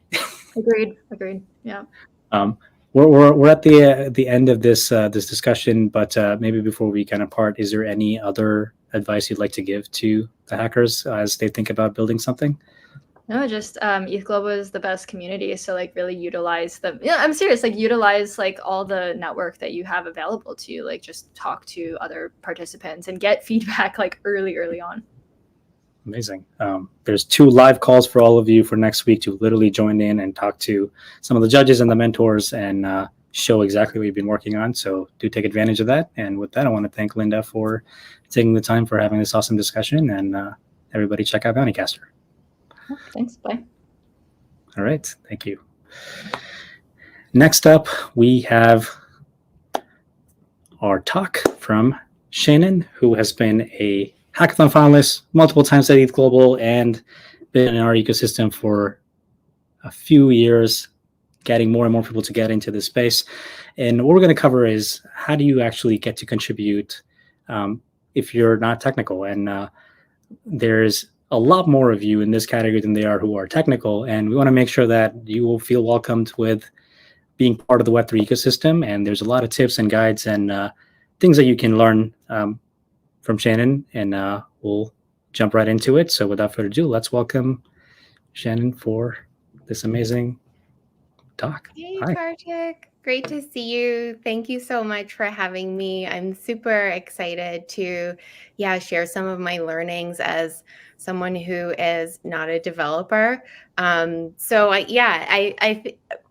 terms of language, I think like being technical or non-technical is not actually something I think about. It's actually like whether or not you code. And I wanted to just start off and share a little bit about my journey with ETHGlobal and into Web3. And I totally echo what Linda just said, that ETHGlobal really is the best onboarding community, not only into Ethereum, but into Web3. And ETHGlobal is how I got my foot in the door in this space. I had a long career in kind of conventional tech and doing a lot of other things before deciding that I wanted to explore the Web3 space and the crypto community. And I actually met Liam Horn, one of the founders of ETHGlobal, on Clubhouse, in the early days of the pandemic. And he really encouraged me to start doing hackathons. And I was like, Liam, I'm not a developer. I can't code. And he's like, it's totally fine. You can, I'm sure you'll figure it out. And so I spent most of the pandemic doing ETHGlobal hackathons. And it's been like a real pillar of my journey in the space so far. I think I've participated as a hacker in at least 5 hackathons. I did with an amazing team become a finalist for the second hackathon I did, which was scaling Ethereum in 2021. Also won a Lens Prize at an IRL hackathon in 2023 at ETH Lisbon. I've gone on to get a job at LivePeer, where I've been for the last 3 years as head of ecosystem growth. And there we've sponsored, I think, probably a dozen hackathons, maybe if not more. And it's been really fun to see, from a partner side, how you want different people contributing to your technology and using your technology. I've also, as a result, judged a lot of hackathons as well. So I'm bringing all of that perspective when I, share these thoughts with you. So yeah, let's get into it. So yeah, why does contributing more than code matter? I think not just in hackathons, but I think it's really important we ask this question right now in terms of where we are as an Ethereum ecosystem and as a broader Web3 ecosystem. And we're at an inflection point, I think, in the industry, and we're really bringing the world on chain. And I think, I'm actually here right now in Idlewild, California, where I was at Basecamp yesterday with Jesse Pollock, and Vitalik spoke there. I'm at FWB Fest today. And there's some really inspiring words yesterday that I wanted to share with everyone. And I encourage you all to go on the Base Twitter account and just watch the recordings of the live streams yesterday, because I think it puts in really good context the different profiles we need in this space right now when we think about what we're trying to accomplish together. So a really great contextual quote from Vitalik yesterday was that, as an ecosystem, we're making a big transition from building small scale demo apps that we're kind of using as a community towards making things that, if they succeed, can be adopted by tens of millions or, a billion people, and bringing them on chain. Similarly, Jesse Pollock, who's the founder of Base, gave a super inspiring talk, that's really appealing to builders who are, developers, creators, evangelists, enthusiasts. And I think that really inclusive message of looking beyond technology is really important. And he really challenged builders to think about 3 things as we kind of go forward and build and create in the space. And one is solving real world problems. And so if we don't make something people want, none of the tech and none of the infrastructure matters. Delivering better user experience, the tools are there, whether that's, smart wallets, speed, transaction speed and cost, that's really going down with L2s, social graphs and identity. You can come into an application and bring a social profile and following with you.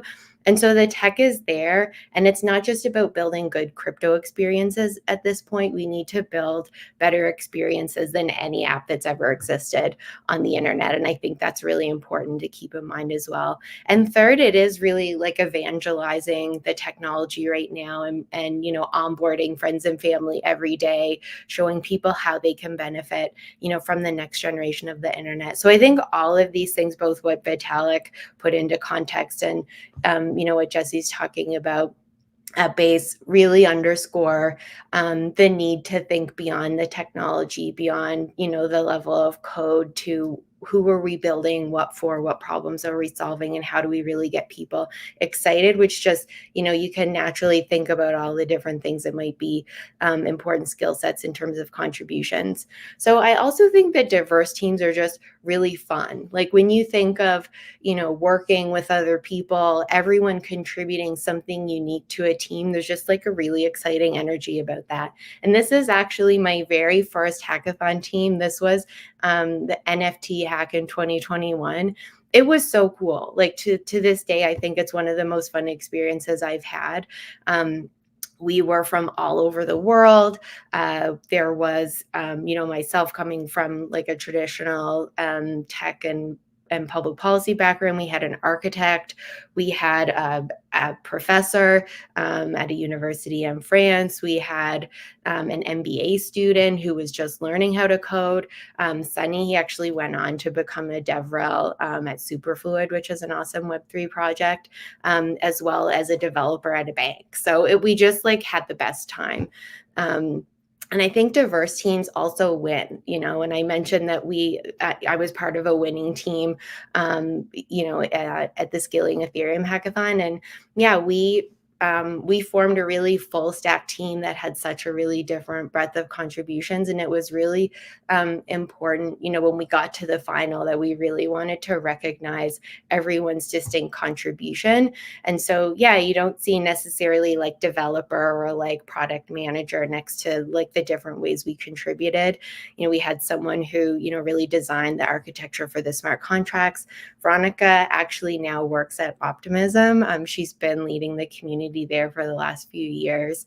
I did kind of overall strategy for the product and research. We had someone who did front-end app development. We had someone who worked on the back end, as well as someone who was doing UX design and branding, so working on the wireframes.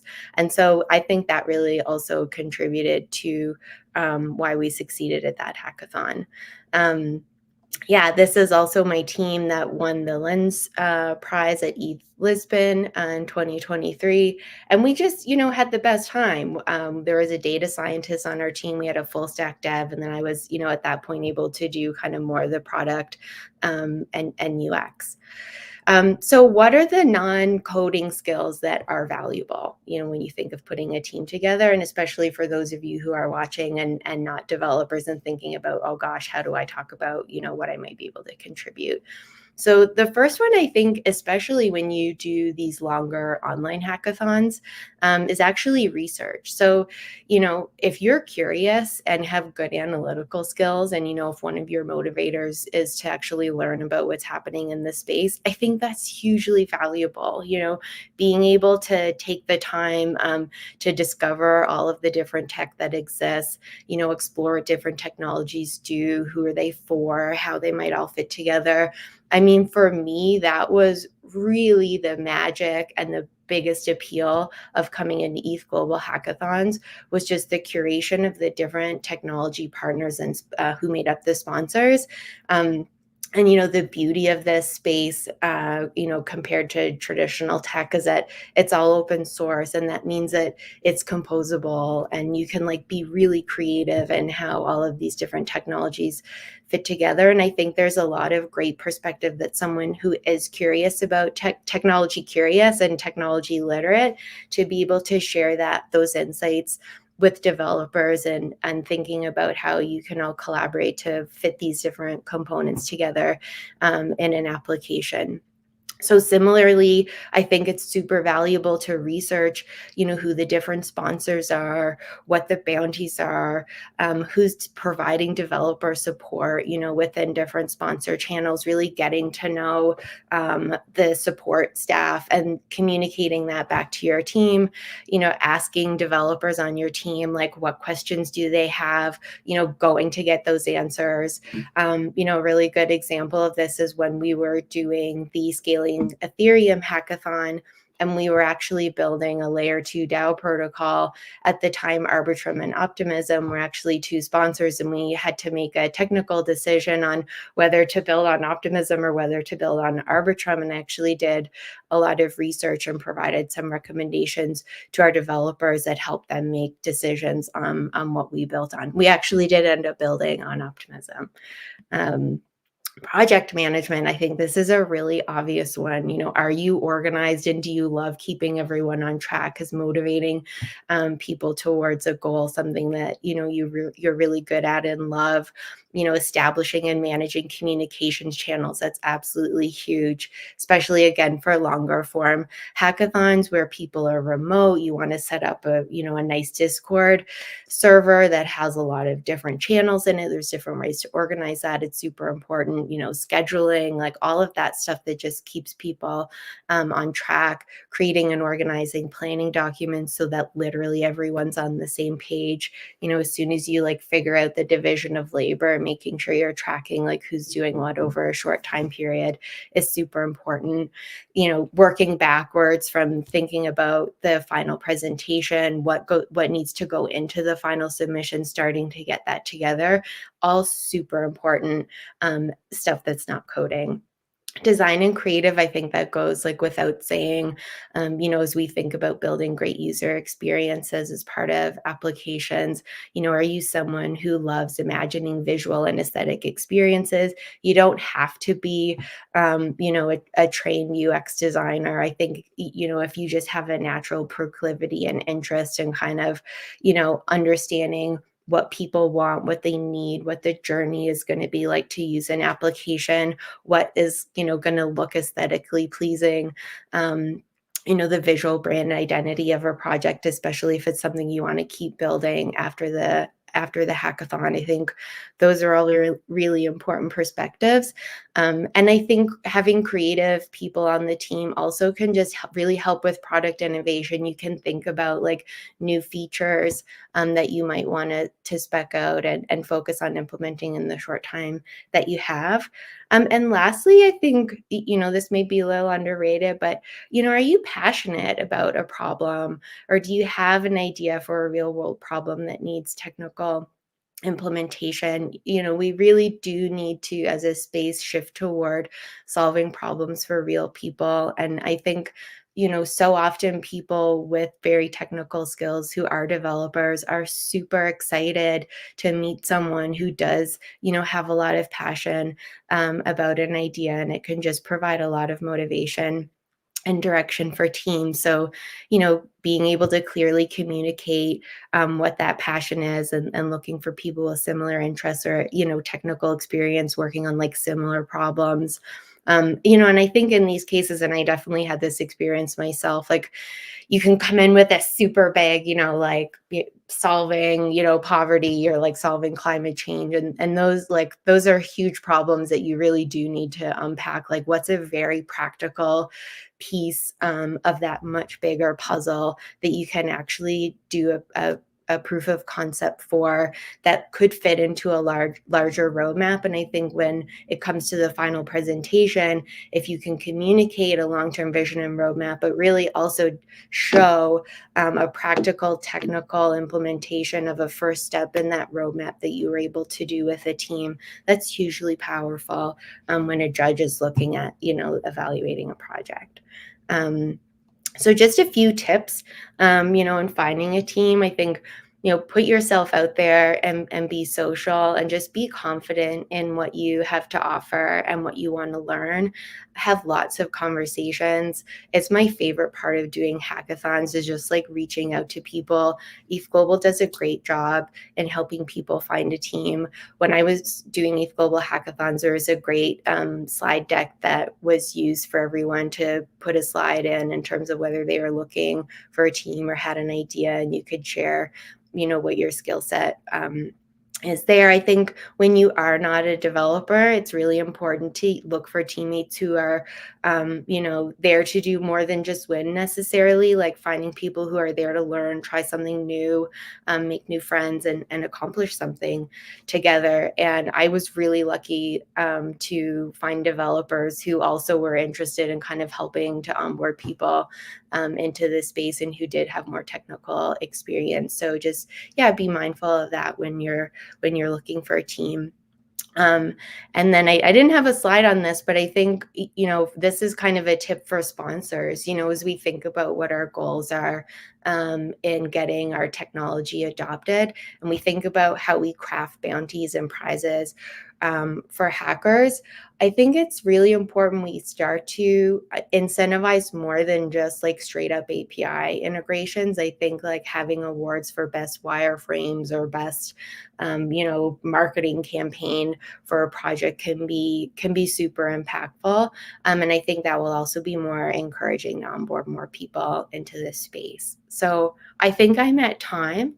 So I'll stop there. If I have a few more minutes, I don't know if there's like time or space for questions, or Kartik, if you have anything you want to follow up with. If you have more things to talk about, you can finish that over the next couple minutes. It's okay. I think that's pretty much it. No, it's great. I think that was a really good intro to giving the right framing for everybody on the other side to understand that you don't have to code to be interested in this space. And not only that, if if I can make an observation from doing this thing for a few years and seeing thousands of projects, it's that a lot of teams can use somebody who is not a developer to help communicate better on what they're doing and what it solves. And that alone itself is a really big part of discovering a problem, communicating how it solves a problem, and altogether actually making the effort to simplify things as much as possible. And that's something I think we need a lot more of in our ecosystem. So Yeah, I didn't mention product and kind of product management and strategy in the talk. I know you and Linda just covered that, but I think that that's obviously like a lot of those, different skill sets I talked about. When you put that together, that does become a product. So and I think I didn't know really what product management was until I started doing hackathons, and you realize that, when you combine kind of an understanding of where a market might be, who users might be, how you might want to go out and talk to them to find out what they need, understanding the engineering side, when you kind of, bring those things together. And hackathons are just such a like unique and rare environment where you get to like really speed run kind of that impedance matching. I like to call that as a structured chaos, and it really kind of makes things easy for you to understand how do you prioritize one over the other. And I think the goal here, maybe the takeaway here, speaking on kind of my synthesis of everything you talked about, is that just because you can't code does not mean you shouldn't be in this space or you shouldn't be at a hackathon. There's a lot of ways you can still be part of a project and solving a problem. And if you can find somebody who can get you halfway there for the developer side, there's a lot more things that you can contribute to in this space. And you've given not only an excellent playbook, but also an actual example of your own journey over the last few years of getting more and more involved in this space. So thank you so much for sharing all of that with everybody. Well, thanks, Kartik. And you were, my first intro into this space. I'll never forget when you, introduced our team for the finals in 2021. And you guys have continued to be just a huge part of my journey and so many other people. So congrats to you. Thank you. All right. Well, that is the amazing Shannon and her advice on how do you get involved in this space if you're not a developer. And next up, I want to bring on another speaker, and we're going to have another fireside chat. So we'll bring on Yitong to talk about how do you actually build projects with design and polish as a primary objective, and really make things useful for the other side instead of only solving things from a technical perspective. So we're going to have a discussion around a lot of topics around this, and some key takeaways for a lot of the hackathon participants on how do you make the best of making a hackathon project really, really well polished. So without further ado, let's welcome Yitong. Hey, it's good to be here.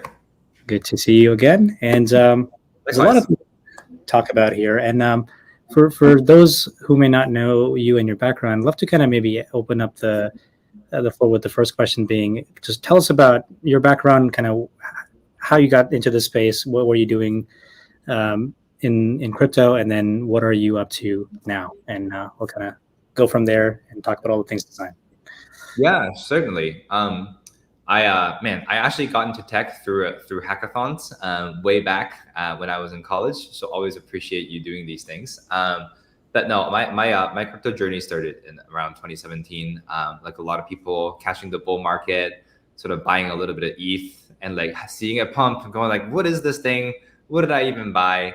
And then the more you read, and the more you're like, oh wait, okay. Besides price go up, there's actually a lot of cool tech here. And at the time, I was a designer working at an agency, and I was like, okay, I gotta work on this crypto thing. I want to like apply my trade here, contribute to the space. And at that time, there was not a lot of things to do for designers in crypto. A lot of the projects were L1s, they were infrastructural. This was the ICO wave, so not a lot of applications. And when you look around, the only application around that had significant usage was exchanges. So I went to work at the local exchange, Coinbase, and so have spent in a blink of an eye 4 years there, where I worked on pretty much the entire application for the consumer side. I was designer, like variously. There was 3 other designers when I was there. So really, the 4 of us split everything for a while.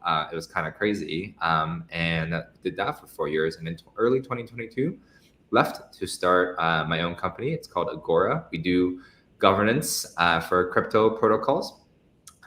Where I and my 2 co-founders, we work with a bunch of protocols you've probably heard of, like Optimism, Uniswap, ENS, to sort of push the boundaries of what they can do on governance so that they can increase their security, their long-term sustainability, and grow their ecosystem better and faster. Here, I lead product and design, and have a lot of thoughts to share around sort of building good crypto products with good design. Amazing. This was an excellent background, and even more incredible to hear kind of the contributions to the Coinbase products with just that small team that you kind of were part of, and kind of having to see so many variations or iterations, I would say. Out of curiosity, before we jump into the tips for hackers, what's kind of more memorable, or what do you kind of think stands out more when you compare your time at Coinbase as it was kind of growing with a lot of users and team and employees to Agora now, where you are a very small team and you're working on a product and you kind of get to make all those decisions? Like, what's kind of the bigger difference between doing design for a big company and a small startup? Yeah, when I joined Coinbase, actually, it was small enough that it was a little bit more like a startup. And towards the end, Coinbase really was googly in its scale, right? So I think the big difference is that when you're doing design at a larger company, there's sort of a lot of guardrails, a lot of systems, for better and worse. And this sort of lets a lot of people work together without running into each other. But you also sort of have a much narrower scope of freedom, right? In sort of like both the way that you design, but also the constraints of your design. Whereas in a startup, there's almost too much freedom.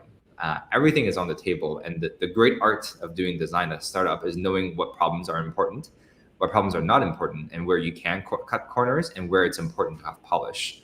And I think a lot of that freedom is debilitating if you come from a large company where none of that stuff was available to you. And I think this is sort of one of the fun and sort of perhaps challenging things about designing with startups. So maybe with that answer in mind, like, what do you think makes a product really good? Is it mostly design, or kind of how much do you think that contributes to something in the experience, and kind of why do you think it's worth focusing on the design of something you're building? Yeah, I mean, I think there's sort of like the layman understanding of design, which I think frequently is a little bit sort of the last mile of design, which is where you make something look pretty.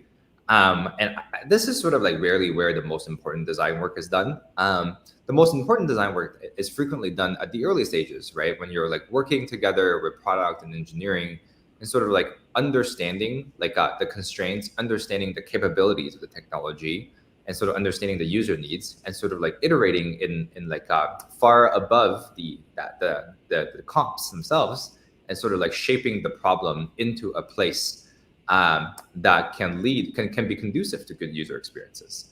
And so I think having a design mindset and having a sort of design intuition about look, are people going to want this? Is the end user experience that you can derive from these technical constraints and capabilities even valuable, or do we need to change the constraints? Because I can already see the design that's going to be the result of this, and I can sort of already tell you it's going to suck. Or actually, no, this is going to be good, right? We are making the right trade-offs, and being able to imagine and then represent that at the early stages is super important, and will set you up for success later when you're drawing the pictures, because you've already massaged the constraints and capabilities. How common is it to actually be in that feedback loop as somebody who is in the context of kind of this conversation, like working on a hackathon project, even if it's more than just a weekend, let's say you have 2 or 3 weeks, because in a way what you're describing is partly things that come from experience, but how important is feedback to understand like, hey, this is actually, is it a good choice? Maybe I think it is, but unless somebody uses this and 10 people tell me this is actually very confusing, I may not be able to correct myself and realize that, oh, I should have thought about it a different way. Yeah, it's a great question. I'll answer this question a little bit maybe indirectly. I think as a hacker, as an engineer, I think the way that you build this sort of design sense and design intuition is to have a really good sense of like how normal people or your users typically think or behave, right? This is like being able, and then sort of being able to quickly imagine like, hey, if I do this, like, will they actually like, what will they think? And building a good mental model of your users as a hacker is sort of really important for you to have an intuitive sense of design. As a designer, I think the reverse is true. I think that the way that you have a seat at the table, thinking of thinking at the constraint and problem definition level, is that you have to develop a very good technical understanding of what you're working on, right? So if you don't understand how Ethereum works, you're going to have a hard time making trade-offs at the same level as your product manager and your engineer, because you're not going to know what you're talking about as soon as it gets a little bit more technical. So I think it's sort of incumbent on both sides to reach to the other to make sure that they have a fuller picture from the technology to the user. Amazing. You said also something super interesting in the previous answer, and I'm hoping we can kind of cover a little bit more about what do you kind of mean by good ways to kind of overcome this thing. Your comment was that a lot of what people think design is the last mile stuff, like making things pretty and kind of adding that polish. But what's kind of the first half or the majority of it, and kind of what are some things that people should keep in mind and think about as they build the product, and then they kind of get to the last mile polishing? Yeah, totally. I don't want to I don't want to dismiss the last mile polishing either. No, I think it's more about like we don't even realize that, hey, like there's maybe other things that go into this thing, but unless you kind of point them out, you may not realize, oh yeah, I should have thought about this too, instead of just, does this page look pretty? Does it work on mobile? Or all the design specific things? Yeah, I mean, I think the two most important things are like, do we have the right constraints on this project, right? This is sort of like, are we willing to accept these technical constraints, or are we not willing to accept them? If we're not willing to accept them, what are we going to do instead? Are we focused on the right user problems to tackle? And once you have narrowed in on the correct technical constraints and the correct user problems to tackle, frequently the design designs itself, right? And frequently the struggle in the design phase is really like upstream struggle with technical constraints and problem definition. I'm happy to touch on the polish part too, which I think is actually very, very important. But it's sort of like the last mile, right? And I don't want to dismiss the last mile either. And I think the thing that maybe this ties into one of the questions you asked earlier about designing at a startup, versus a large company. At a startup, you have a limited amount of design resource, right? This is not, you don't have a team of 40 designers sitting around. And I think there is real genuine value in investing in high quality, high quality, well-crafted products that drive user delight. This is something that if you've seen sort of like Family Wallet, this is the kind of stuff that people are like really excited about. But it's like hard to do. And the way that you do it, I think, is again, being judicious about like where you can take shortcuts and and people won't notice, and then where you can invest in the light and people will notice, right? So given the same unit of design resource, where do you spend it in the most visible and impactful way? And where can you take a shortcut that people won't notice? And that is, I think, one of the great arts of doing good product design craft, is to cheat in the right places and then sweat the details in the right places. Well, that's a really good way of thinking about it. You're right, because it's the same amount of work that you have to do, but you get to decide if you want attention to get there from the other side, or you want to put more attention from your side, even if it may not be immediately visible or noticeable to the other side. Maybe more philosophically, is there a notion of some design just being done? Like, can you just be like, oh, this is good enough, we don't have to spend more time on it, let's move on? What's a good way to think about it, especially as you're kind of building a hackathon project, or do you subscribe to the fact that you have to constantly be iterating, and maybe every 3 months I got to refresh something and see if it was the right decision back in the time? So, I mean, I think maybe what you're alluded to is this idea of like design is never done versus like you got to ship. And so I think this is again sort of one of those like tricky balances where there's never correctly like one answer for everybody, but like landing at the right point between design is never done and we got to ship is the sort of the art of product development. I think that looks like, look, if you have something that you think you're 80% confident will 80% will make your user 80% happy, you're probably good enough, right? Pushing beyond the 80% confidence, 80% happiness is sort of frequently a diminishing return. And I think the time to get from 80 to 90 is like steep as hell. And you're frequently better off launching the 80% and then iterating on 20% once you have feedback than to try to hit the 90% immediately. No, that's a really good advice, and a framework to actually get things out there, get feedback, and then see where you should spend that limited time you have, because that does behave in a zero-sum way. Maybe one thing that'll kind of help put all this together would be understanding kind of how you went about the same principles and put them to work at Agora. Can you talk us about like what are the challenges that you saw in simplifying the interacting with DAOs, and kind of where do you see obvious anywhere from fixes to abstractions to just things that you can reduce friction? Yeah, I mean, there's sort of like this is kind of a complex question, but I kind of love it. So, I mean, one of the things that you kind of have to be able to jump between two perspectives. There's the simple naive perspective, which is that like pretend you don't understand any of the constraints. How ought things to work, right? Observe the user behaviors. Observe what they're trying to accomplish. Like, how should things work? And then like you put on your hat again of somebody who understands Ethereum, understands sort of how smart contracts work. And it's like, okay, what needs to happen for us now to like get to the place where naively you would think that we would be, and what are all the things along the way that make this hard? And then you like go systematically, like, you know, put your shovel down and start building. And then I think once in a while, once you're building, you also have to take off your sort of like, you know, expert hat again and just be like a naive user. It's like, does this even make any sense? And so I think one of the things that we do a lot at Agora is sort of being able to juggle the two, where like, hey, we're super nerdy and deep in governance and understand Ethereum really well and all its quirks and constraints.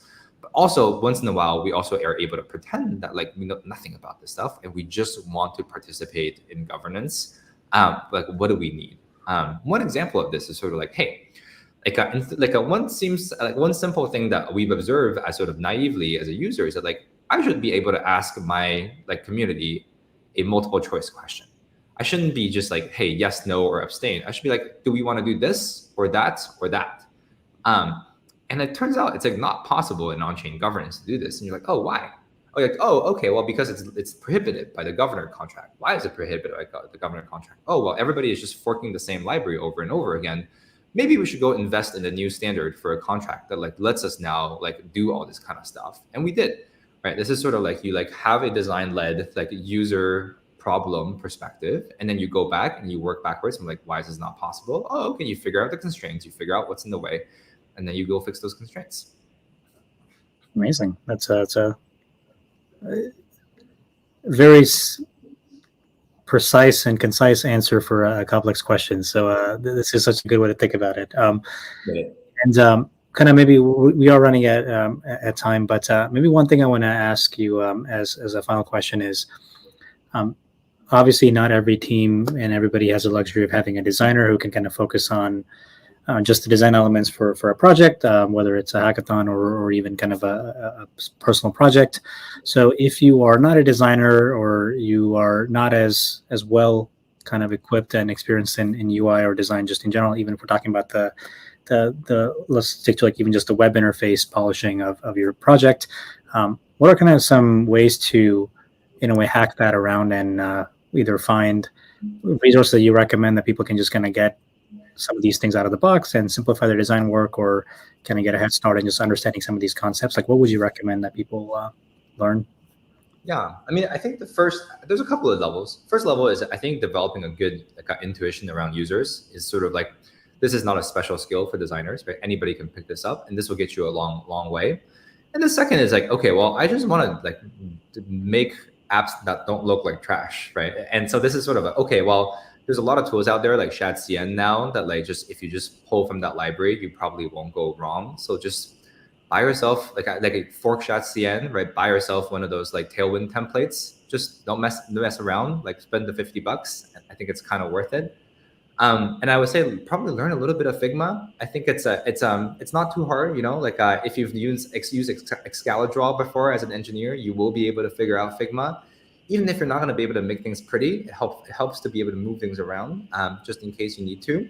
And finally, like you can hire like contractors and get really far if you know what you want. You're gonna burn a lot of money on contractors if you don't know what you want. You don't have a good sense of what users want. But if you have a good spec and you have a good a sense of like what you need, and you're able to articulate that really well, contractors are not very expensive if you can scope your project well. So these are sort of tools that I would point to. But if you're at a hackathon, just use ChatCN. I think this is my my 80-20 advice. Yeah, this 80-20 gets you pretty far along, and you don't have to worry about different devices looking weird when you render the project. So simple, practical stuff. Yitong, thank you so much for this amazing chat and all the amazing advice. And I hope to have another version of the discussion in the future. For sure. Thanks for having me. It's good to see you again. You too. Take care. You too. Bye-bye. Bye. All right. With this, we are ready for our last summit talk for the day. And this is going to be a special edition that we may make more and more frequent. And for this talk, I'd like to bring on Jacob from the ETHGlobal team to talk about how do you actually get started with hacking at our events.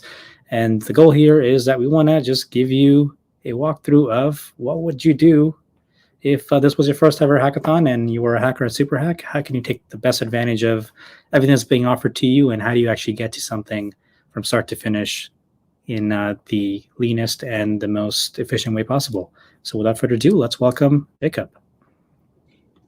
Thanks, Kartik. Appreciate it. Yeah, we wanted to just kind of bring in the rear of this big summit focused on hacking, but just like, what would I do if I was starting to hack for the first ever time? So I put together a quick deck with some ideas for where I would start, as well as just kind of provide a little bit more intro to the event overall. All right, cool. So, yeah, I mean, just to kind of dive in, like what is a Superhack thing anyway? You know, Maddie talked about this a lot at the beginning, but you know, Superhack is a hackathon that's focused on the Superchain ecosystem. So what is the Superchain thing? You know, Maddie dived into this a little bit deeper, but you know, it's a collection of blockchains, and those blockchains all share a common technical stack, security, and governance and vision. So that's just a little bit more about, you know, why we're even here to begin with. As for the Superchain members at the event, I mean, there's a bunch of people here that are helping out. So I think out of the top 5 members of the Superchain ecosystem, we have 4, and we have a bunch more people that are also joining the ecosystem as we speak. So any of these logos you see on the website or on the prizes page or anywhere, these are, when we say Superchain, this is what we're talking about. These are the Superchains. So yeah, so building on top of any of these projects is very valid for a Superchain submission.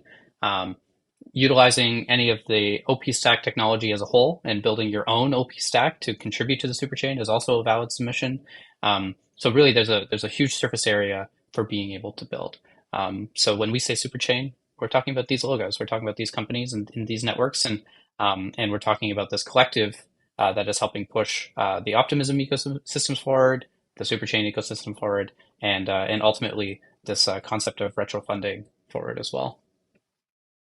Cool. Okay, so here's what I would be doing to kind of get your bearings for the hackathon this week or over the next week. So one is start by watching the kickoff. I mean, if you're watching this live, you're already doing this, so you've already completed step 1. Then I would kind of think about building a team. You know, you saw that Shannon talked a lot about the importance of team and diversity within the team. I think you should be looking for that, and we'll jump into how to do that in a minute. Once you have kind of the team, or if you've decided to hack alone, which is also allowed, then I would start thinking about ideas. And then the last thing that I'll give advice on is how to get building, and use a boilerplate to do that. So let's kind of dive into each one.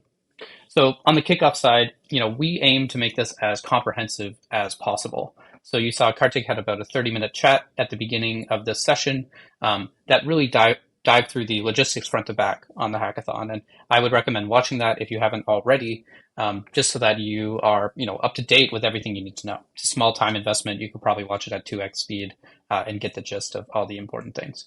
Now, the rest of the summit as well, you know, we designed to be a helpful guide for you as you start building. So I have some opinions in the rest of this deck. This summit is basically a second opinion on my opinion. So I put a quick link there. If you're watching this live, it's pretty meta because it's a link to the video you're currently watching. But if you just go to ethglobe.al/superhack kickoff, you can see the video that this is a part of and see it front to back. So really watch the entire kickoff. It's going to be about a 2-hour total video and should have really all the information you need to start your journey. So that's the first step from my point of view. Cool. The next thing that's most important is the ETHGlobal dashboard. That's where everything else I'm going to talk about today is accessible from. And to get to your ETHGlobal dashboard, if you're a verified hacker, it's just go to ethglobal.com/home. You might need to log in. If you log in, you'll see Superhack under the events, and you'll see a button that says go to your dashboard. Hit that button, you're on your dashboard. Your dashboard is going to be your home for the rest of Superhack. So make sure that you become really familiar with what's there.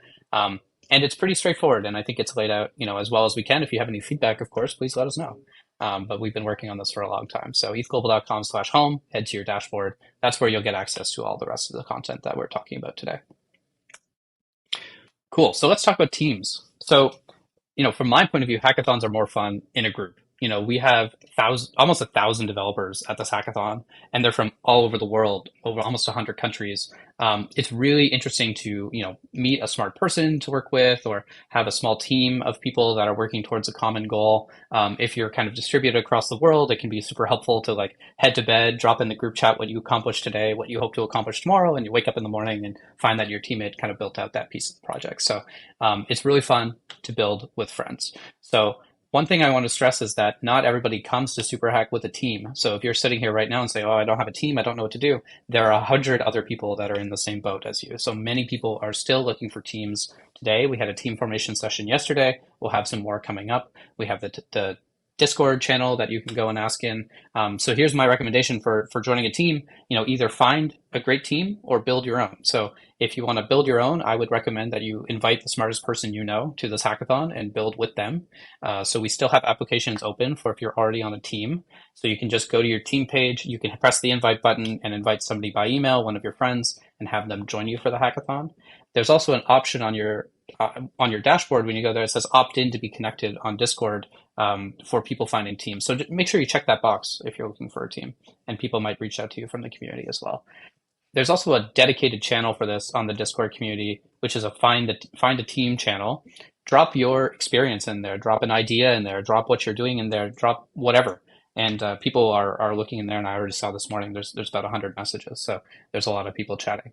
And then we have 2 more sessions coming up, one on August 6th, one on August 8th.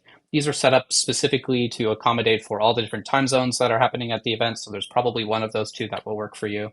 And do recommend joining those sessions, both from an idea validation point of view, as well as finding interesting ideas and joining those teams. So this is where I would start is join a team. As I mentioned before, you can hack solo, and a lot of people do choose to hack solo. Just keep in mind that if you're going to be building solo, I'd probably recommend scoping the project to accommodate for the fact that it's just going to be you. So, but it is valid to hack solo, and many people do, and many people win hacking solo, although I would say that the most common teams that win finalists or win different prizes at the events are hacking as a team. So we definitely recommend teaming up. Cool. Now, I want to point out a super helpful piece of content that we build out, which is our info dashboard. So I've made an easy link for this, which is just ethglobe.al/superhack-info. If you're on your dashboard, it's also just the nav bar that says info. So it's super easy to get to. And it looks like this. There's 3 main things here. There's a get started here guide, which I definitely recommend reading front to back. There's rules, project submissions, and judging, and how all that different content works. And there's a link to some helpful resources and tooling that we've been able to build out over the last few years. So obviously, a lot of this is going to be a rehashing of the conversation we're having today, but I highly recommend looking through these resources, especially the Getting Started guide, and especially the helpful tools and resources. So this is on, as I mentioned, this link here, but it's also available on the nav. Just hit the info button and you'll see this here, and you can go down whichever path is most useful for you. Cool. So now we have a team, and we have a little bit more of an idea of where the information is for the event. So now it's kind of like time to start thinking about building an idea. We had an awesome talk today from Linda and Kartik around kind of how to think about building ideas and getting ideas and sourcing them and validating them. That's an awesome talk for you to use as a resource here. But my advice here is just to start small and build up. A lot of people come in with a big, ambitious idea and 2-week hackathon, and it sounds super long. And multiple people ask us all the time, like, can I build multiple projects? The reality is you're just not going to have enough time. Do something small and build up from there if you do have time. So my recommendation for sourcing ideas is to find some ideas that interest you. This is a non-exhaustive list. There's definitely other topics that are super interesting, but maybe any of these topics kind of scream out to you, and if so, then you can kind of think more about ideas in a domain rather than just this big daunting question like I need to find an idea. So we have kind of the concept of consumer projects on Web3. So that could be anything related to gaming, social, community projects. There's a lot of different topics in consumer, and it's really popular topic at the moment. There's always DeFi, which DeFi has been one of the longest standing uses of Web3 technology. So that could be any projects around trading coins, around different financial strategies, around liquidity, around yield. It could be any projects involving stable coins. DeFi is always a really popular topic. Of course, now we're seeing more and more projects in the AI space. We have a really great project, WorldCoin, which is one of the top partners at the event that is really focused on defining bots from humanity. So there's a lot of interesting projects that are at the intersection of like what's human and what's AI. So that's a cool route to go down. You, of course, have autonomous agents. You have just decentralized data sets and being able to leverage those, decentralized compute around those data sets as well. AI is definitely moving a lot more on chain, and you can be a big part of that as well. And there's some bounties at the event that are set up around AI as well. You could be thinking more about impact projects. So you could be thinking about public goods, governance, wallets, mobile, like getting crypto into the hands of people who currently aren't using it. So, how can you like use your time over the next weeks to have an impact on what the ecosystem is doing? And again, this is not the last option for this, but another common thing that we see is a lot of dev tooling projects. So, as you're going to be building your project, think about like, hey, like, did this like aspect of building my project suck? If so, maybe there should be like some better dev tooling around here. And that's like a super valid way to build a project as well. So anything from like VS Code plugins to better boilerplates, really like a lot of options here. And I would definitely recommend going through the prizes page on the ETHGlobal.com website, as well as requests for startups list. So there's tons of requests for startups list. I would recommend just literally Googling like requests from startups Web3. There's some of the info center as well. You could also just use some of the existing Web2 ones as well. Like I think Y Combinator has a very popular list that people take a look at. There are tons of ideas out there that don't have answers. And you could use that as an inspiration for where to start building your idea. And then just kind of continuing down some of this, one question we get a lot is, can we combine prizes? Because, as you look through that prizes page, you're going to see that there's, a lot of places where you might be able to combine different concepts and have an outcome, right? So I think that a lot of great ideas do sit at the intersection of those concepts, and you definitely can combine prizes. And in some cases, actually, there are prizes that are legitimately built to influence this, right? So Optimism has a bounty around being a superchain maxi where you've deployed your project to multiple different superchains. So if you do that, you qualify for all the other superchain project prizes as well. So you can definitely combine prizes and you can be a winner of multiple prizes at the event. And my recommendation here is also to take it slow. I think Dawson said it best sort of in his presentation earlier, but like, the Earnify idea didn't come like from day one. It took some time for him to kind of feel out that idea. And then once he had that idea, he built it really, really quickly. So I would say that, you have 10 days to build, spend the next couple of days kind of, learning the space, understanding what you think you can contribute. And once you have a pretty solid idea, I think a well thought out idea is like 5 times faster to execute than, a half baked one, just because of the amount of changes or the amount of iterations you'll need to make. If you have a pretty well thought out idea and you have time to do so, it's a little bit better for you as you get building. And then I would also recommend one last thing, which is research in public. I think a lot of people are super cagey about their ideas. They like, oh, they don't want to tell you unless you like sign an NDA, or like, oh, I don't want to drop it in the Discord channel. The reality is that ideas are best when they are brainstormed in public. So if you want to ask any questions in Discord around your idea, don't worry about like anyone sniping your idea. It's like very unlikely to happen. It's like almost never happened in like the 6 years we've been doing this thing. Like great ideas don't need to be a secret. And just getting that info out there is going to be helpful towards you finding a better idea. Cool. Now, another link that's super useful is the Superhack bids link that I put together. This is a link to our ETHGlobal YouTube channel, but it's specifically the playlist for Superhack. So another thing that's happened over the last week is we've had tons of these workshops come out. We have, of course, this kickoff and this summit, as well as next week's summit. Everything's going to show up under this link. So, as you go to a single source of truth for, how to get started in building with some of these technologies, this link is going to be super helpful for you, and everything on the ETHGlobal.com channel is there and useful as well. I think at this point we have, upwards of 1,600 different YouTube videos. Many and many of these are for basically any protocol under the sun that you can think of building on. Chances are that, like, even if they're not a partner of Superhack specifically, they've been a partner of an event before, and there's a workshop to teach you how to get up and running with them on the ETHGlobal.com or on the ETHGlobal YouTube account. So I strongly recommend taking a look there. It's one of, I think, the most underutilized resources that we've had. We also have tons of summits and interesting talks that have happened over the years there as well, and also a great way to source ideas, because so many of those talks are just evergreen conversations that are just full of ideas for where to build. Okay, cool. And now the last step. So you've built a team, you have an idea, and now you're going to sit down and start to build. One of the things you're going to see right away is that hundreds of smart developers ahead of you have already set up boilerplates and different things for you. I strongly recommend that you use these, especially in the context of a hackathon. It's very unlikely that your idea requires some very weird tweaking. And if you are in the position where you need some weird tweaking, you probably already know that. And you're probably the person who's going to be doing the tweaking already. So I think if you're just looking at this and you're like, I have an idea, I just want to build, here's some awesome boilerplates to get started. So there's obviously Scaffold ETH, which there was a workshop for yesterday. There's the Third Web Next.js starter that Third Web provides. There's a Create Web3 dApp, which is also Next.js based from Alchemy. There's so many of these. So, if you basically pick your existing framework that you really, are a fan of, like React or Next or even Python stuff, there's a bunch of awesome boilerplates out there to help you get started. Don't start from scratch. The main reason for this is that there is so much infrastructure out there now to help you build. And there are so many quirks with the EVM and with Solidity and with just programming and blockchain in general that all of that quirkiness has been abstracted away from you. Thank God. And please use the boilerplates and the interesting technology that's out there to help you build, because this is a short time for you to build. And also, frankly, you don't need to know all the quirks. You just need to get your idea out into the world. So don't do it yourself. Use what other people have used before.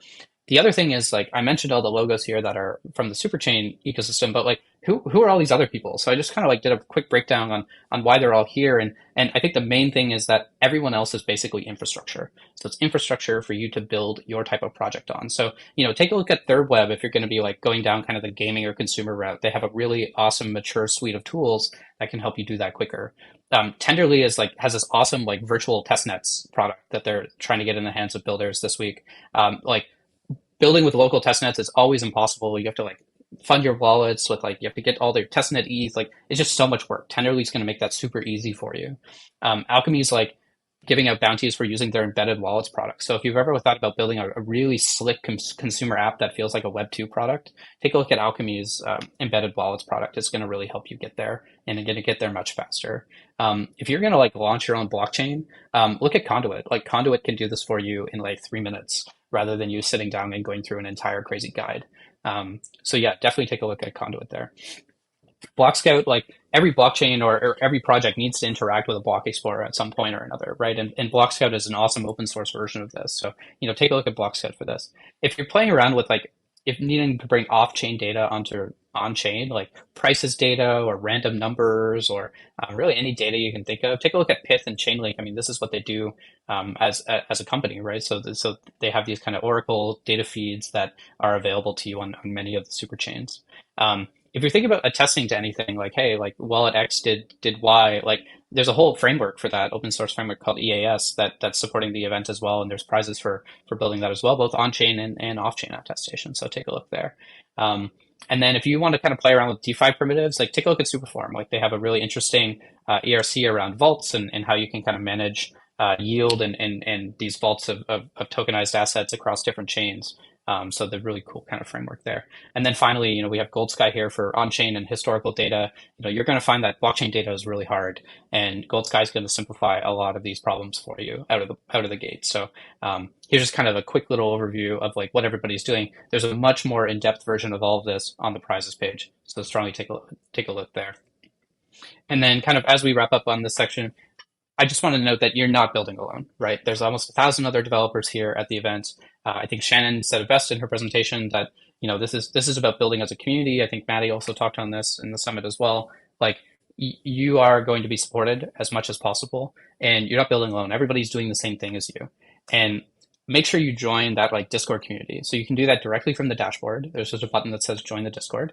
Once you press that, you're going to see all the channels that Superhack participants have access to. And that's the best place for you to connect over the next 10 days or so. So, the community is there to help you build. There's no such thing as a bad question. A lot of people are really nervous about asking questions into the channel. The reality is nobody's going to judge you for those questions. They're just going to try to help you. If you have any partner questions, there's dedicated Discord channels there for the partners. Just look down for the name and you'll see it, and they'll be there to help you. If you have any general questions or debugging questions as you're kind of going through things, we have dedicated mentors there as well. You can get to them from your dashboard. If you want to DM them, you can get to them from the mentorship channel. That's also on the Discord. And if you have any questions about our stuff, ETHGlobal, feel free to open a Discord ticket. We look at those really regularly, or send us an email at hello@ethglobal.com. So just as we kind of wrap up, everything that I just talked about is accessible through the website. So once you're in as a confirmed hacker, you can get to your dashboard from here. You can see the whole schedule from here. You can see who the mentors are from here. You can see all the different prizes. Everything is on the website, ethglobal.com/superhack. That's your like entry point. And then from there, that's where you're going to start thinking about, should I join a team?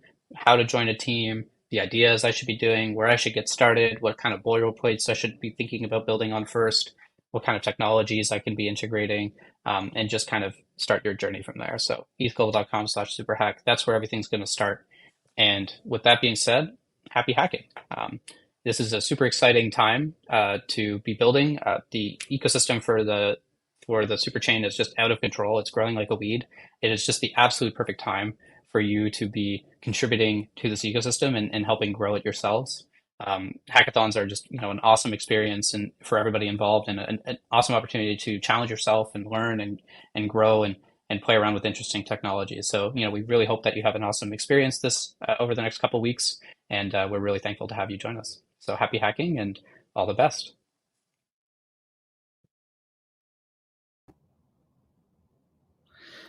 That officially concludes the Superhack kickoff and our Hacker Summit. So to repeat what Jacob said, happy hacking, and we'll see you all next week. Enjoy some lo-fi beats, and take care, everybody. Goodbye.